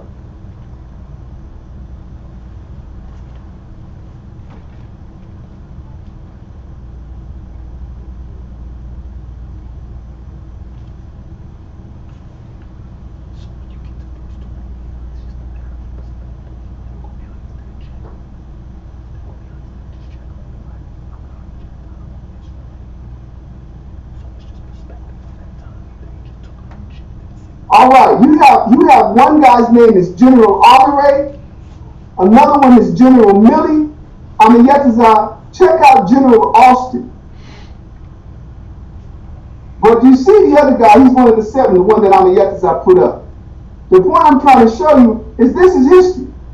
And you can read it in the book of Maccabees how we joined the Greeks before we would join certain captains of certain kings of the Greeks to fight against other Greeks that they were fighting against. And then in order to get the Greeks off of our back,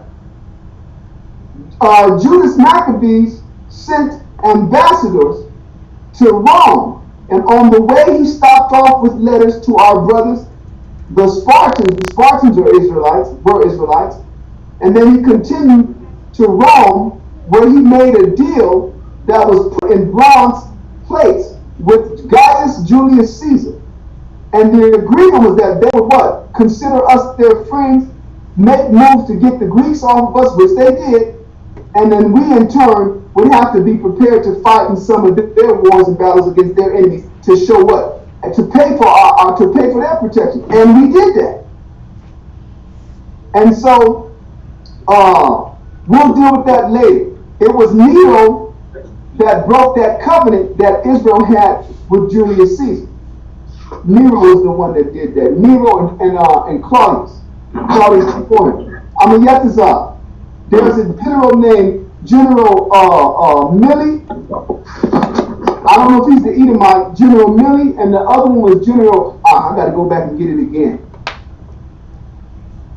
I'm gonna put my mic on mute while you're looking. All right, I'm gonna come back. General Millie, the Edomite. Okay, all right then. General. Hold up, I'm gonna get it again. Look up Adams.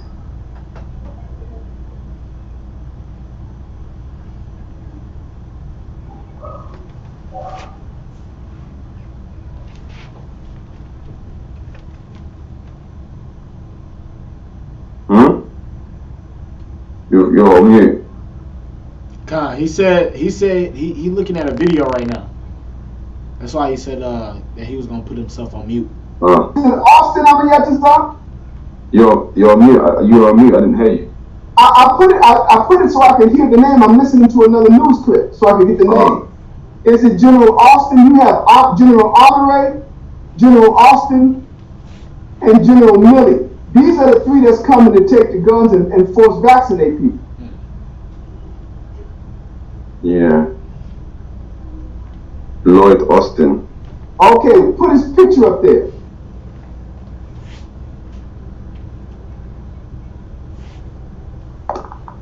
And I think he's Air Force, right?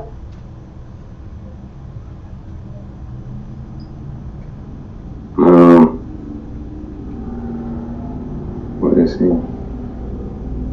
Well, it doesn't matter. Put his picture up there.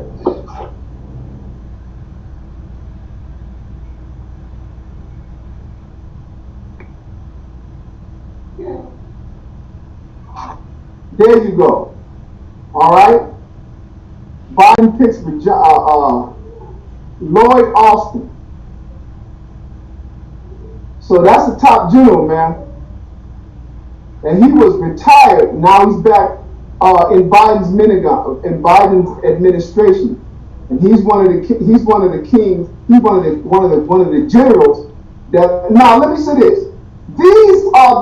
Was the line of people that Paul and them had an issue with. Now I'm sorry, Peter. Now let's go. Thank you, Amiyatazar. That's good. Now let's go and pick up where we left off in 2 Maccabees. You read chapter 4, verse. You had gotten down to verse 9. Read verse 9 one more time and continue. 2 Maccabees chapter 4 verse 9. Beside this, he promised to assign 150 more, if he might have license to set him up a place for exercise, and for the training up of youth in the fashions of the heathen, and to rack them of Jerusalem by the name of Antiochians. So in other words, this is what this cat Jason wanted us to change our name from being Israelites to Antiochians. To after this dude, as if this dude was our father. This is the attitude, this is what Peter and them hated. That legacy. Read on down. Verse 10. Which when the king had granted, and he had gotten into his hand the rule, he forthwith brought his own nation to the Greekish fashion.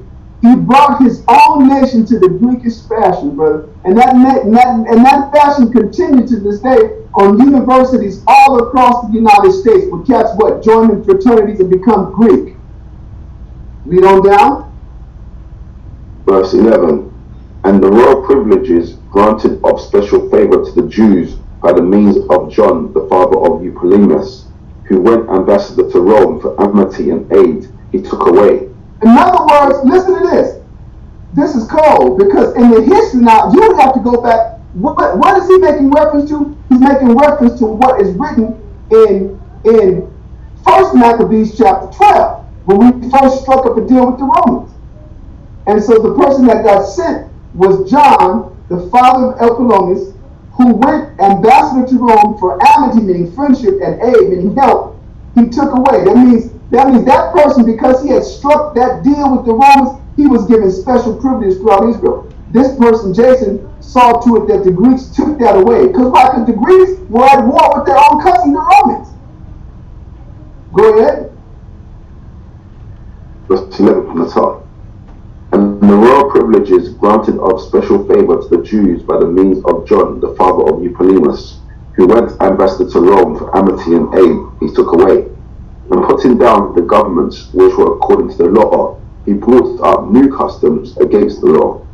So this person brought up new customs against the law. That means what? Now this is giving us the detail of what we read in chapter 1 of 1 Maccabees, verses 11 through 15. This is the detail. He went as far as to have us doing different things, following Greek law instead of our own law. So remember, this is what Peter had in his mind about these cats from Europe. Go ahead. Verse 12. For he built gladly a place of exercise under Tower itself, and brought the chief young men under his subjection, and made them wear a hat. All that hat, we didn't wear them shits. We wore our mithras and our turbans, man. We started wearing Greek fashion. He had the young men. In other words, he was taking young men and creating what? New trends. Greek fashion. Go ahead. Verse 13. Now such was the height of Greek fashions, and increase of heathenish manners, through the exceeding profaneness of Jason, the ungodly wretch, and no high priest, that the priest had no courage to serve any more at the altar. Yeah, because he was the high priest, so all the other priests wasn't going to serve. Listen to this. He made all of them start following the Greeks. All the Levites. Go ahead. But despising the temple and neglecting the sacrifices, hastened to be partakers of the unlawful allowance in the place of exercise after the game of discus, called them forth. The game of discus. If anybody ever seen that statue of the Greek where he's like this, getting ready, it's like a frisbee, but it was weighted. You had like a 5-pound discus, a 10-pound discus, and you go and then you boom, you spin around a couple of times, and like on the third spin you let it go, and you're supposed to see how many yards you could get it. Then you had another one that was the shot put, which is like a 5-pound, 10-pound ball weight where you threw it. This is, who would have thought? We're reading about, they got this fucking bitch, this sister who looked like her hair was on fucking fire. I can't think of her name, but she got caught. She just got into the Olympics and she got caught smoking weed someplace. So now they suspended her from the Olympics or something like that. Yeah, Welcome on the show. We're reading where it started. Why are our people such as Olympians? Muhammad Ali was an Olympian. Evander Holyfield was an Olympian. Sugar Ray Leonard was an Olympian. That all started right here. If they was here, these was the ones that Peter was like, F them, I ain't going to them. They're unclean. And the Most High said, no, some of them I have cleaned up. Some of them have stayed. Now listen, now what was Cornelius described as? Devout. That means he came from a fact. It says him and his whole house that feared the Most High. We found out the definition of fearing the Most High is keeping the law. So they were in the middle of Rome. Do what? Keeping the law. But he was still a military man. He had to come up make a living. He wasn't in his land. He wasn't in power. He came up in the military and rose high enough to become an authority over 100 soldiers, and he got dispatched with his 100 soldiers to where? To Caesarea. That's what we're reading. Read on down on it yet, so we'll be done here in verse 15. We'll find this next verse. Verse 15. Not setting by the honours of their fathers, but liking the glory of the Grecians best of all. So these were the men who were not devout. You understand? But Cornelius came from a line who was devout. Him and his whole house, meaning his whole family. And his acquaintances. We're going to get there and read. So, go ahead, Amiyatazar. Let's go back to Acts chapter 10. And read verse 13 again. Acts chapter 10 and verse 13. And there came a voice to him, Rise, Peter, kill and eat. But Peter said, Not so, Lord, for I have never eaten anything that is common or unclean. And the voice spake unto him again the second time, What the Most High hath cleansed, that call not thou common. Go ahead. This was done thrice, and the vessel was received up again into heaven. Now while Peter doubted in his mind what this vision which he had seen should mean, See, behold, listen to it. Peter didn't even know what it meant. He's still trying to figure out what the phenomenon was. But he would find out later, meaning right upon the coming of these people. Go ahead. verse 17. Now while Peter doubted in himself what this vision which he had seen should mean, behold, the men which were sent from Cornelius had made inquiry for Simon's house, and stood before the gate, and called and asked whether Simon, which was surnamed Peter, were lodged there. Verse 19. While Peter thought on the vision, the Spirit said unto him, Behold, 3 men seek thee. Now, what did it mean when it said the Spirit? The Most High literally brought it to his mind. 3 people are coming to look for you, man. Go ahead. Verse 20. Arise therefore, and get thee down, and go with them, doubting nothing. For I have sent them. He said, arise, go with them, doubting nothing. Because had that not been told, Peter would have been doubting. Because how did the men come? They came like Roman centurions, y'all. They came like Roman soldiers. The person that sent them was a centurion. So they came like what? They came dressed like his subordinates. And that's why the Most High is telling him, you gotta go. Don't you doubt, I'm sending you. Continue. Verse 21. Then Peter went down to the men which were sent unto him from Cornelius, and said, Behold, I am he whom ye seek. What is the cause wherefore you are come? Hold on.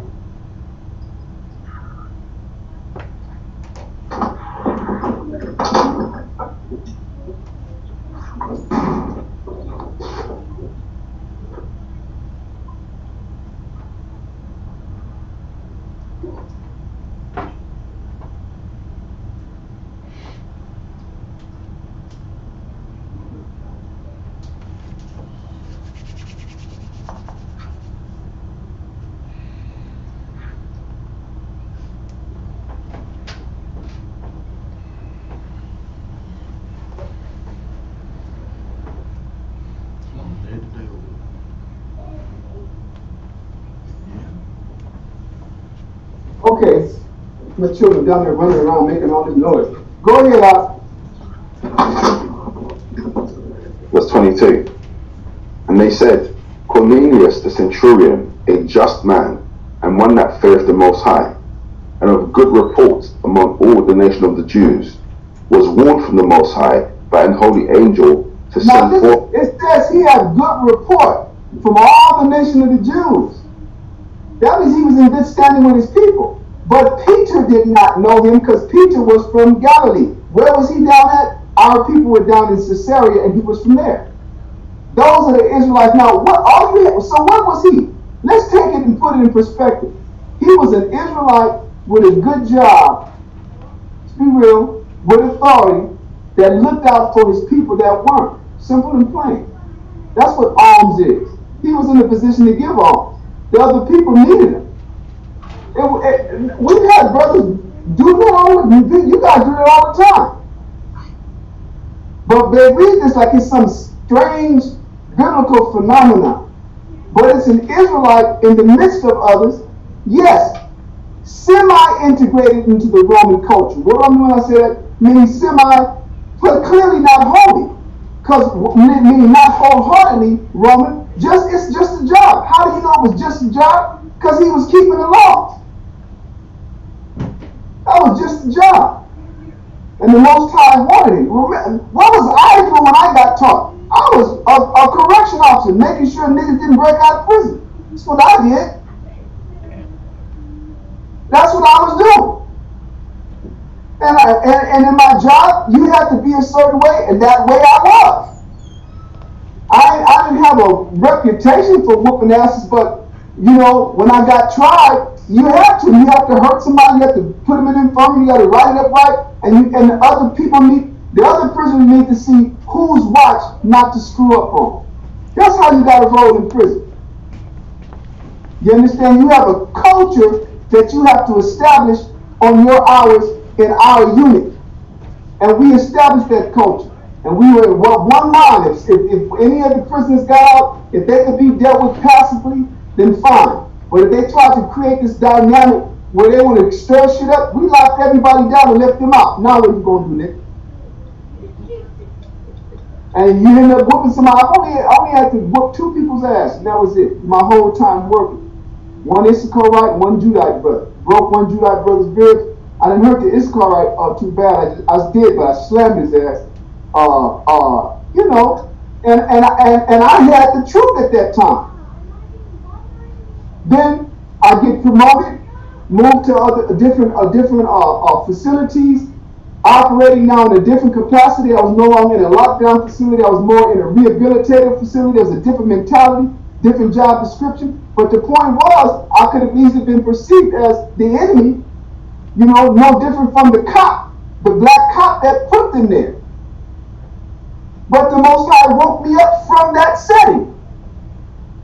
And my last year I spent before I quit my job and moved to New York, all I did was I taught my co-workers, I taught prisoners. That's what I did at work. Off work, I taught everybody else. Literally.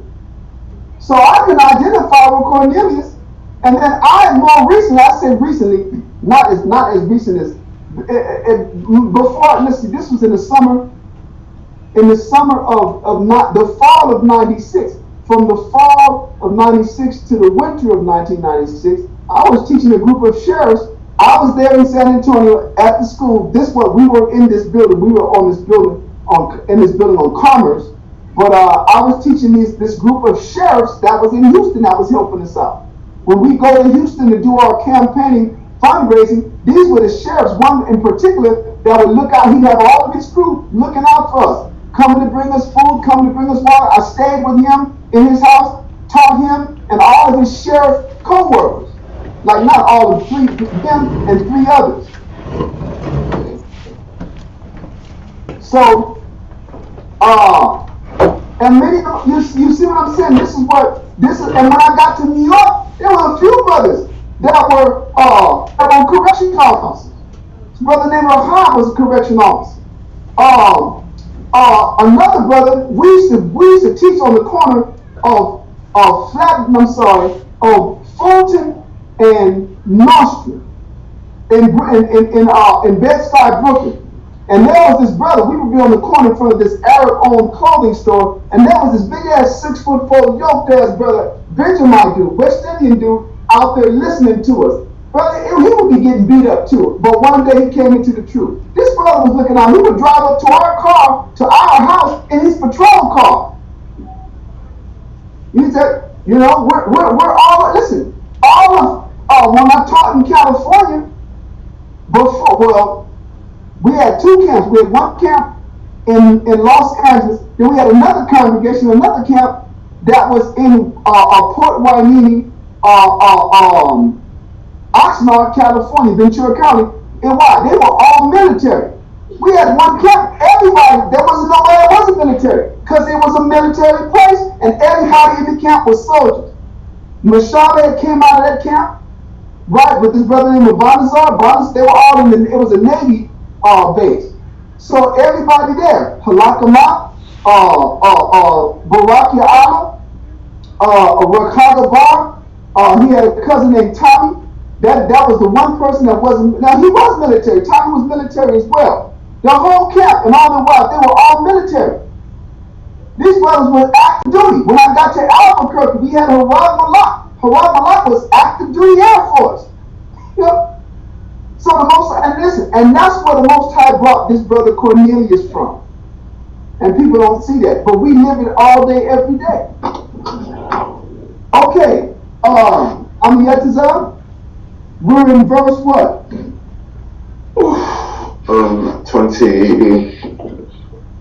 22. Go ahead. Read start at verse 21. Acts chapter 20, verse 21. Then Peter went down to the men which were sent unto him from Cornelius, and said, Behold, I am he whom ye seek. What is the cause wherefore you are come? Come to think of it, while I was working, this brother named the guy who worked with me, I taught him, and he ended up leaving the job as well. I taught a whole bunch of people. I remember I taught a sister named Lillian Cosby. I taught a sister named Bertha Romero. I taught my supervisor, Lorraine Ingram. I was teaching them. I taught prisoners, co-workers, taught my supervisor. I taught everybody. And then guess what happened? That's what the Most High wanted. He taught me, raised me up, planted me there beforehand, and had me teaching people that he wanted to get this information before he pulled me out. Go ahead, Amiyatazah. Verse 22. Verse 22. And they said, Cornelius the centurion, a just man. Now stop, reiterating it again. Cornelius the centurion, a just man. What is just? Now hold on. I'm going to show you something. Now we're getting a little bit more detailed. Look how they describe him.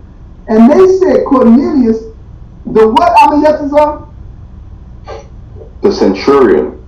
Now, what is a centurion? It ain't got nothing to do with your nationality. We just looked at the Joint Chiefs of Staff and Lloyd Austin, and we would say Lloyd Austin, the general. Does that tell us anything about him? Does that tell us what nationality he is? Does that tell us what he does? It's telling us what he does. It's telling us his job occupation. Now, what tells us more about his nationality is the next phrase, a just man. How does that come? Because the only people that had that were in the position to be considered just were Israelites, because they were the ones who were given the instrument through which just is established, and that's the law. Right? Now, who else was described as a just man? I want y'all to think real clearly. Joseph, Jesus' father. Jesus' earthly father. Let's get that real quick on the exercise. Because what are we doing? We're quantifying what that statement means when he says just. We're taking that description of him and putting it into perspective so we can know what's being said. So let's go to Matthew chapter 1. We ain't going to read the whole account. We're just going to read enough to read about Joseph over the issue of the birth or of the conception of Christ, or the birth of Christ. So I'm Yetazah. 18. Is it verse 18? Yep. You know, but I want. There's a phrase that I'm looking for. Verse so 19. Okay. Verse 19. Read that. Read verse 18 and 19.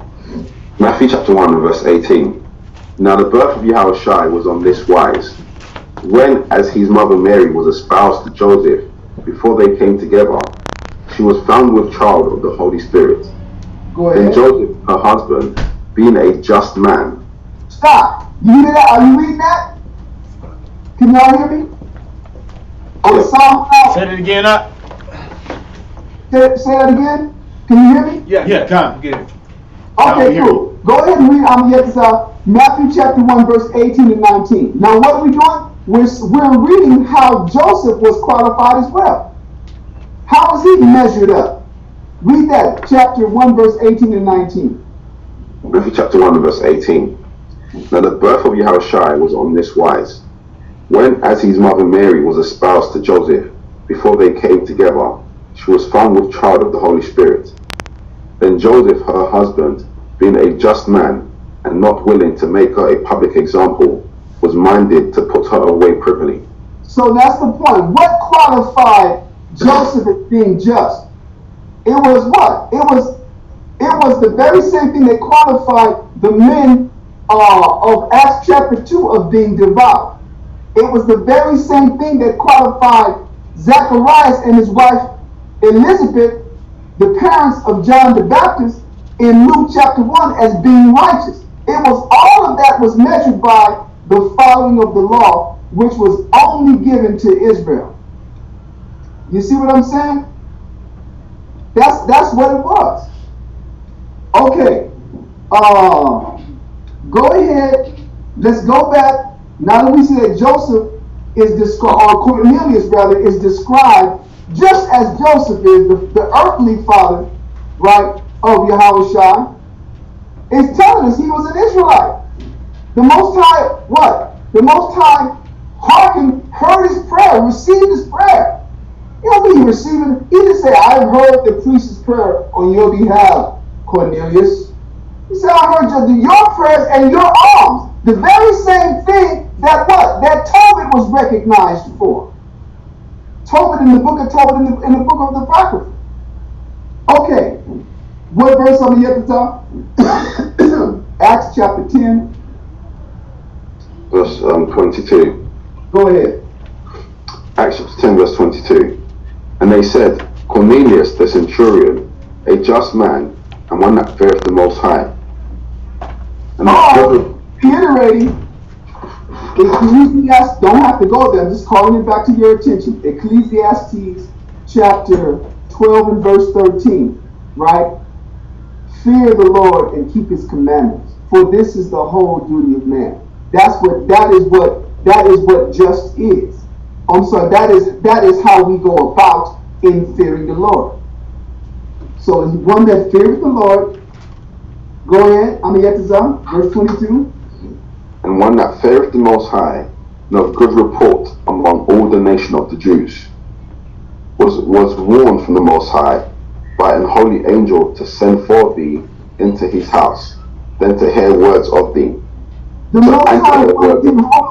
Most High wanted him to get taught, y'all. Simple and plain. Now, the scriptures tell you what? Let's find that verse. The angel of the Lord, what is that? Psalm 65 and something? Encampeth about them that love him. If you find it, when you find it, call it out, please.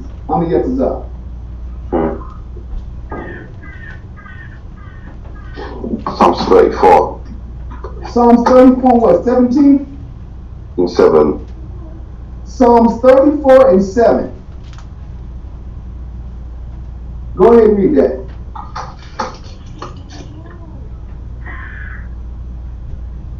Psalm 34 verse 7. The angel of the Lord encampeth round about them that fear him, and delivereth them. Now, what does that mean? That means the angel of the Lord encampeth about them that what? Keep his commandments, and he delivereth them. He was there. That's how, remember, who are the ones that carry the prayers up to the Most High? The Most High don't come down and get them. The angels take them and present them to him, what? In golden vials. They got gold in heaven, y'all. You understand that? This is a cold deal. I ain't got one over my head all these years. They got gold in heaven. The point is, the whole book is about Israel. Okay, so that's him described, and they're also saying that he has a good report among all the nations, and he was warned from the Most High by an holy angel to send for thee, talking to Peter, into his house and to hear words of thee. Go ahead on the exercise. Verse 23. Then called he them in, and lodged them. And on the morrow Peter went away with them, and certain brethren from Joppa accompanied him. So that means just like these guys, the Cornelius sent men to go to Peter. Peter came with him, but he brought a couple of men with him down there. Because they were going to, he could help him teach. Go ahead. Verse 24. And the morrow after they entered into Caesarea, and Cornelius waited for them, and had called together his kinsmen and near friends. And as Peter was coming in, Cornelius met him, and fell down at his feet, and worshipped him. This is how you know he wasn't no Roman. No Roman gonna worship. You gotta read the history on how the type of hatred that the Romans had for the Jews. So this dude falls down, and it says he got all of his family and his near friends. This was a group of pocket of Israelites that had grown up in Italy, been dispatched with this dude, and they loyal the whole time. Go ahead. Verse 26. But Peter took him up, saying, Stand up, I myself also am a man. And as he talked with him, he went in and found many that were come together. And he said unto them, Ye know how that it is an unlawful thing for a man that is a Jew to keep company or come unto one of another nation. But the Most High have showed me that I should not call any man common or unclean. Now see that? That means what? Peter finally understood that sheet that came down with food 3 times and said, Arise and kill. And he kept saying, I'm not going to eat anything unclean. And the Lord said, That which I have made clean, call thou not common. The Most High wasn't taking no nations and cleaning them up. He was taking his people that had been loyal and cleaning them up, meaning what? Bringing them up, bringing them, how do you say it, up to date with what recently had happened. These people that were loyal by the measurement of the Mosaic law, the Most High wanted them to know what? About Christ now. And Peter didn't get it. Now let's go show you what the sentiment, the general sentiment of the Israelites were that dwelt in Israel, that dwelt in Jerusalem, that dwelt in the lands of Israel, how they generally felt about other Israelites that did not live among them. For that we go to John chapter 7.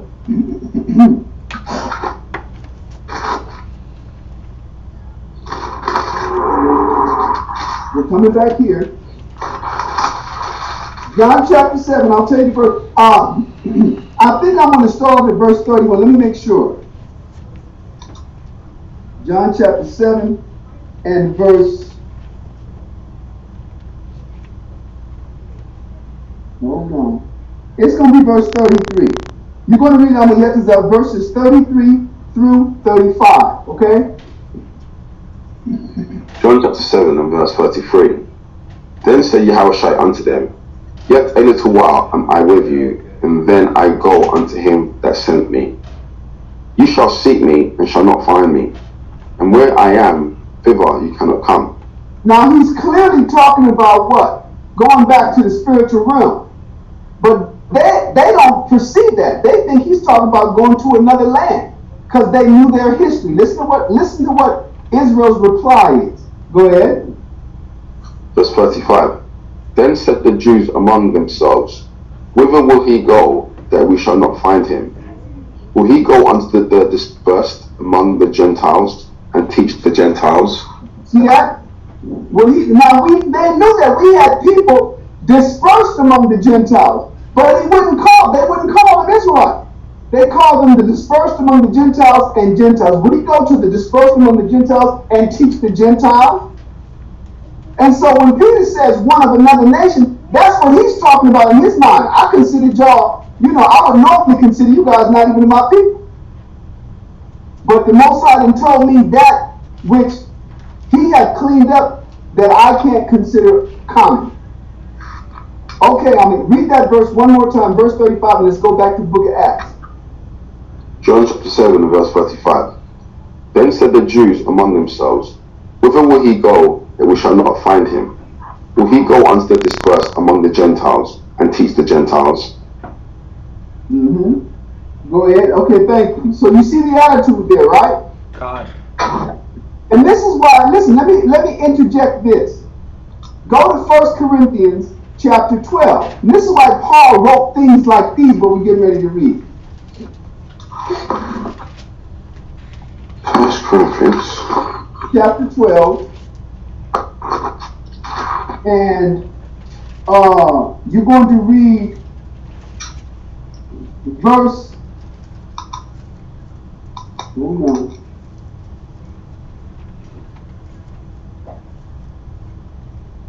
Verse 12 and 13.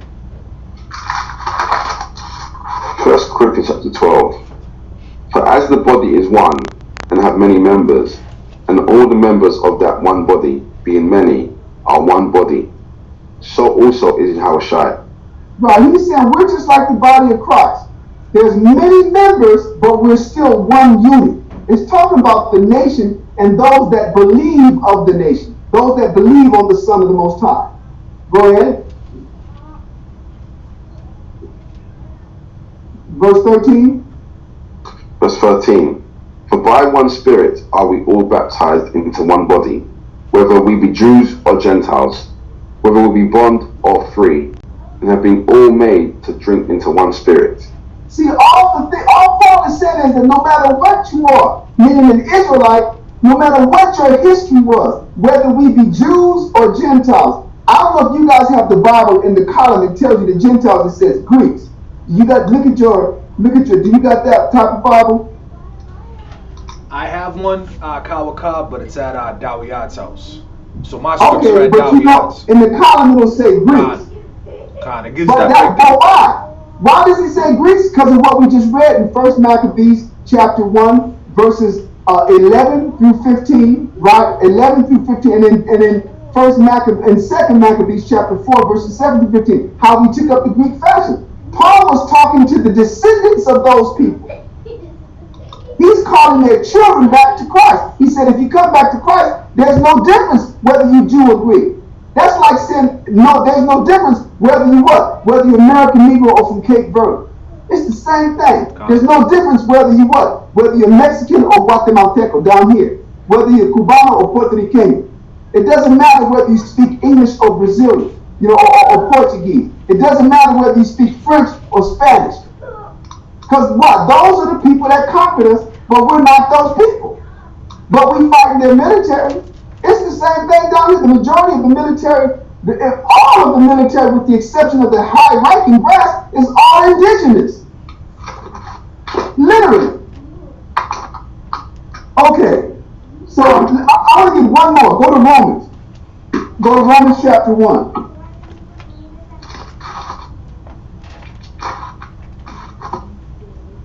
And I want you to read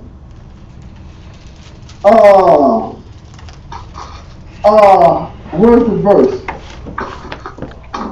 Yeah. Verse 16 on the Yetzirah. Romans chapter 1 and verse 16. For I am not ashamed of the gospel of Yahushua, for it is the power of the Most High unto salvation to everyone that believeth, to the Jew first, and also to the Greek. Why does it say the Jew first? Because it tells you in the Gospels, that's where the Gospel started. And then the Most High used Paul to take it to the Israelites who were what? Who were Greek speaking, because Paul spoke Greek. Imagine somebody from an English speaking country coming down to Guatemala or going to Puerto Rico, right? Or a place that don't have no English and trying to speak that language. So the Most High raised up Paul because Paul was not from Jerusalem. You know that. Paul wasn't born. Paul was from Tarsus of Cilicia, and he spoke Greek. So the Most High considered him. This is when you read in Romans chapter 11. Paul says, I am the apostle of the Gentiles. That's a double meaning, but it's clear. When he says apostle of the Gentiles, he's the one that the Most High took or sent to the Gentiles, to the Greeks particularly.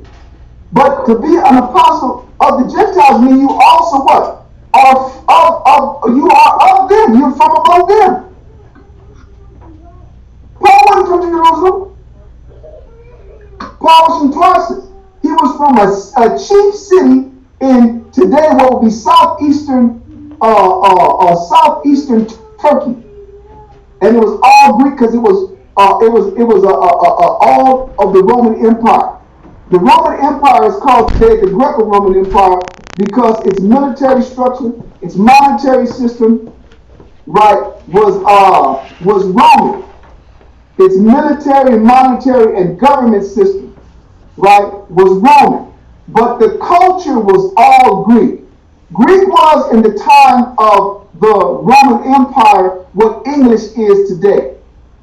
It's that international language that's spoken. Guess what all pilots, whether from Japan, whether from India, whether from all over, guess what language the pilots speak? English. That's what Greek was back then in the height of the Roman Empire. It was the English of the present. So Paul was talking to all of these Israelites, and we found out what? They were taken by a man named Jason, right? Initiated to the Greek fashion. Okay, that's enough. Let's go back. So I just wanted to use that reasoning to help you understand what Peter is saying in verse 28. In their mind, all of the Israelites thought that about them. That's why we went to John chapter 7. They knew that we had dispersed brothers and sisters. I'm going to show you, let's get another one. Go back to John chapter 11 on Yetzirah. While the Most High giving them to me, I don't be disobeying, I go there.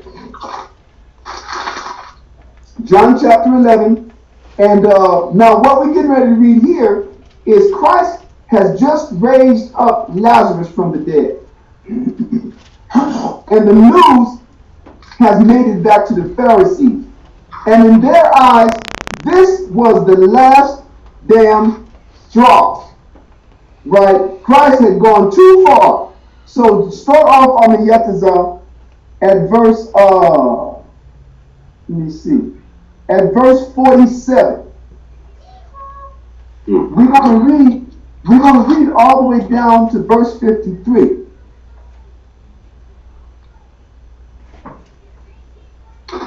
John chapter 11, verse 47. Then gathered the chief priests and the Pharisees a council and said, What do we? For this man doeth many miracles. If we let him thus alone, all men will believe on him, and the Romans shall come and take away both our place and nation. So they were like, we can't, this guy's going to get it. He's making it hard on us. The Romans are going to remove us. We're not going to have this authority. We're not going to be able to milk the people like we've been doing. Go ahead. Verse 49. And one of them, named Caiaphas, being the high priest that same year, said unto them, Ye know nothing at all, nor consider that it is expedient for us that one man should die for the people, and that the whole nation perish not.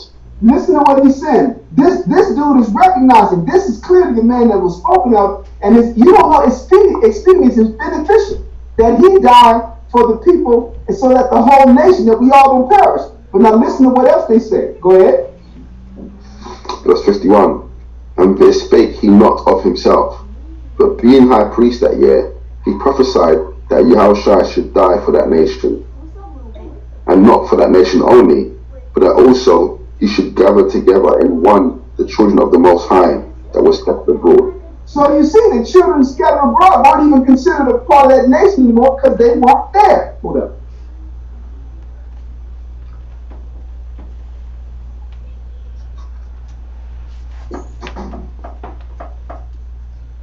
They weren't considered a part of the nation because they weren't there. But they still were recognized as what? True to the Lord, but they're scattered abroad. It had the attitude out of sight, out of mind. But in this case, out of land, out of nation.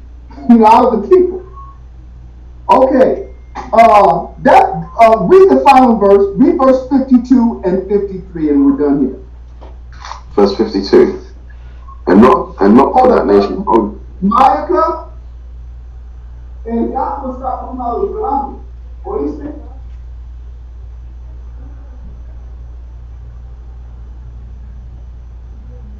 No, el gato estaba aquí llorando. No sé si quiere entrar ahí, pero está, ha sido muy para el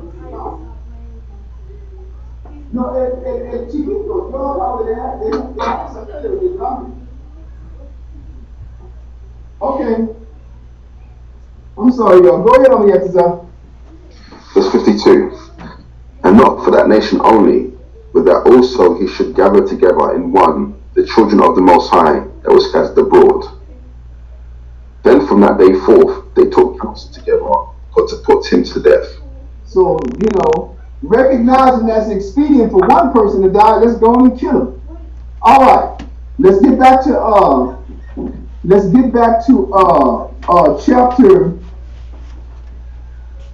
chapter 10 of Acts and pick it up where we left off in verse 28. 10 and verse 28.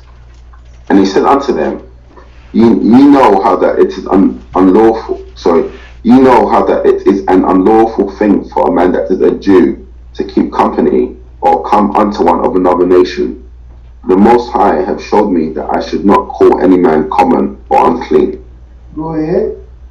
Therefore came I unto you without gainsaying, as soon as I was sent for. I asked therefore, for what intent ye have sent for me? Go ahead. And Cornelius said, 4 days ago I was fasting unto this hour, and at the 9th hour I prayed in my house, and behold, a man stood before me in bright clothing, and said, Cornelius, thy prayer is heard, and thine alms are had in remembrance in the sight of the Most High.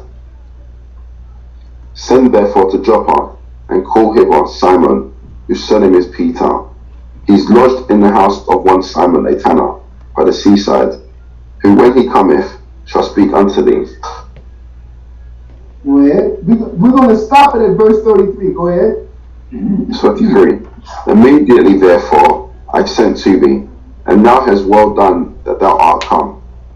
Now therefore are we all here present before the Most High, to hear all things that are commanded thee of the Most High. All right. That's what we'll pick it up next Friday with the rest of the chapter, okay? And put everything else into perspective. You know, because what happens is, after he gives them the gospel of Christ, the Holy Spirit falls on them, and they all speak in tongues. And they recognize, wow, this is the same thing that happened on the day of Pentecost. But we're going to go from there to the Old Testament and show that's what identifies them as being Israelites. So, like I said, we wouldn't finish it this evening because we want to get it all. And there's a lot. Once again, Brother Adam, welcome home, brother. And, man, give yourself over to the Most High.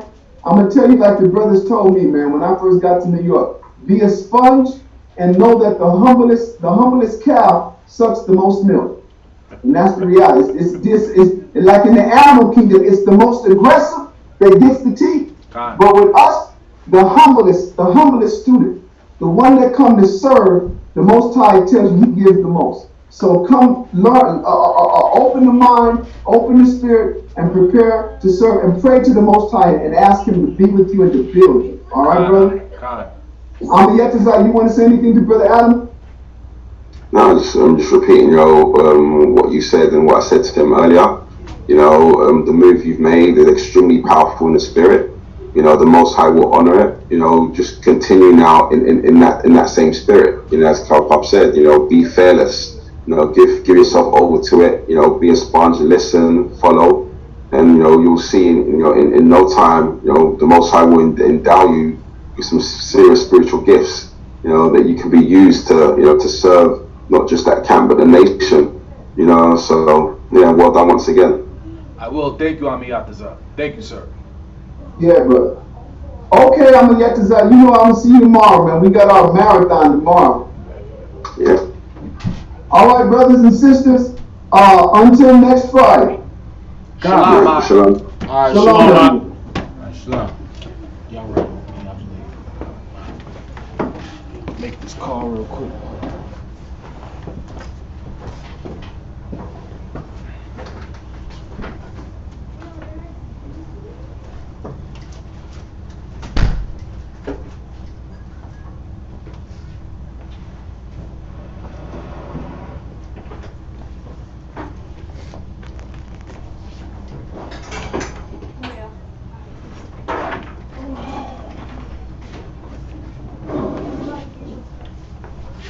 The recording has stopped.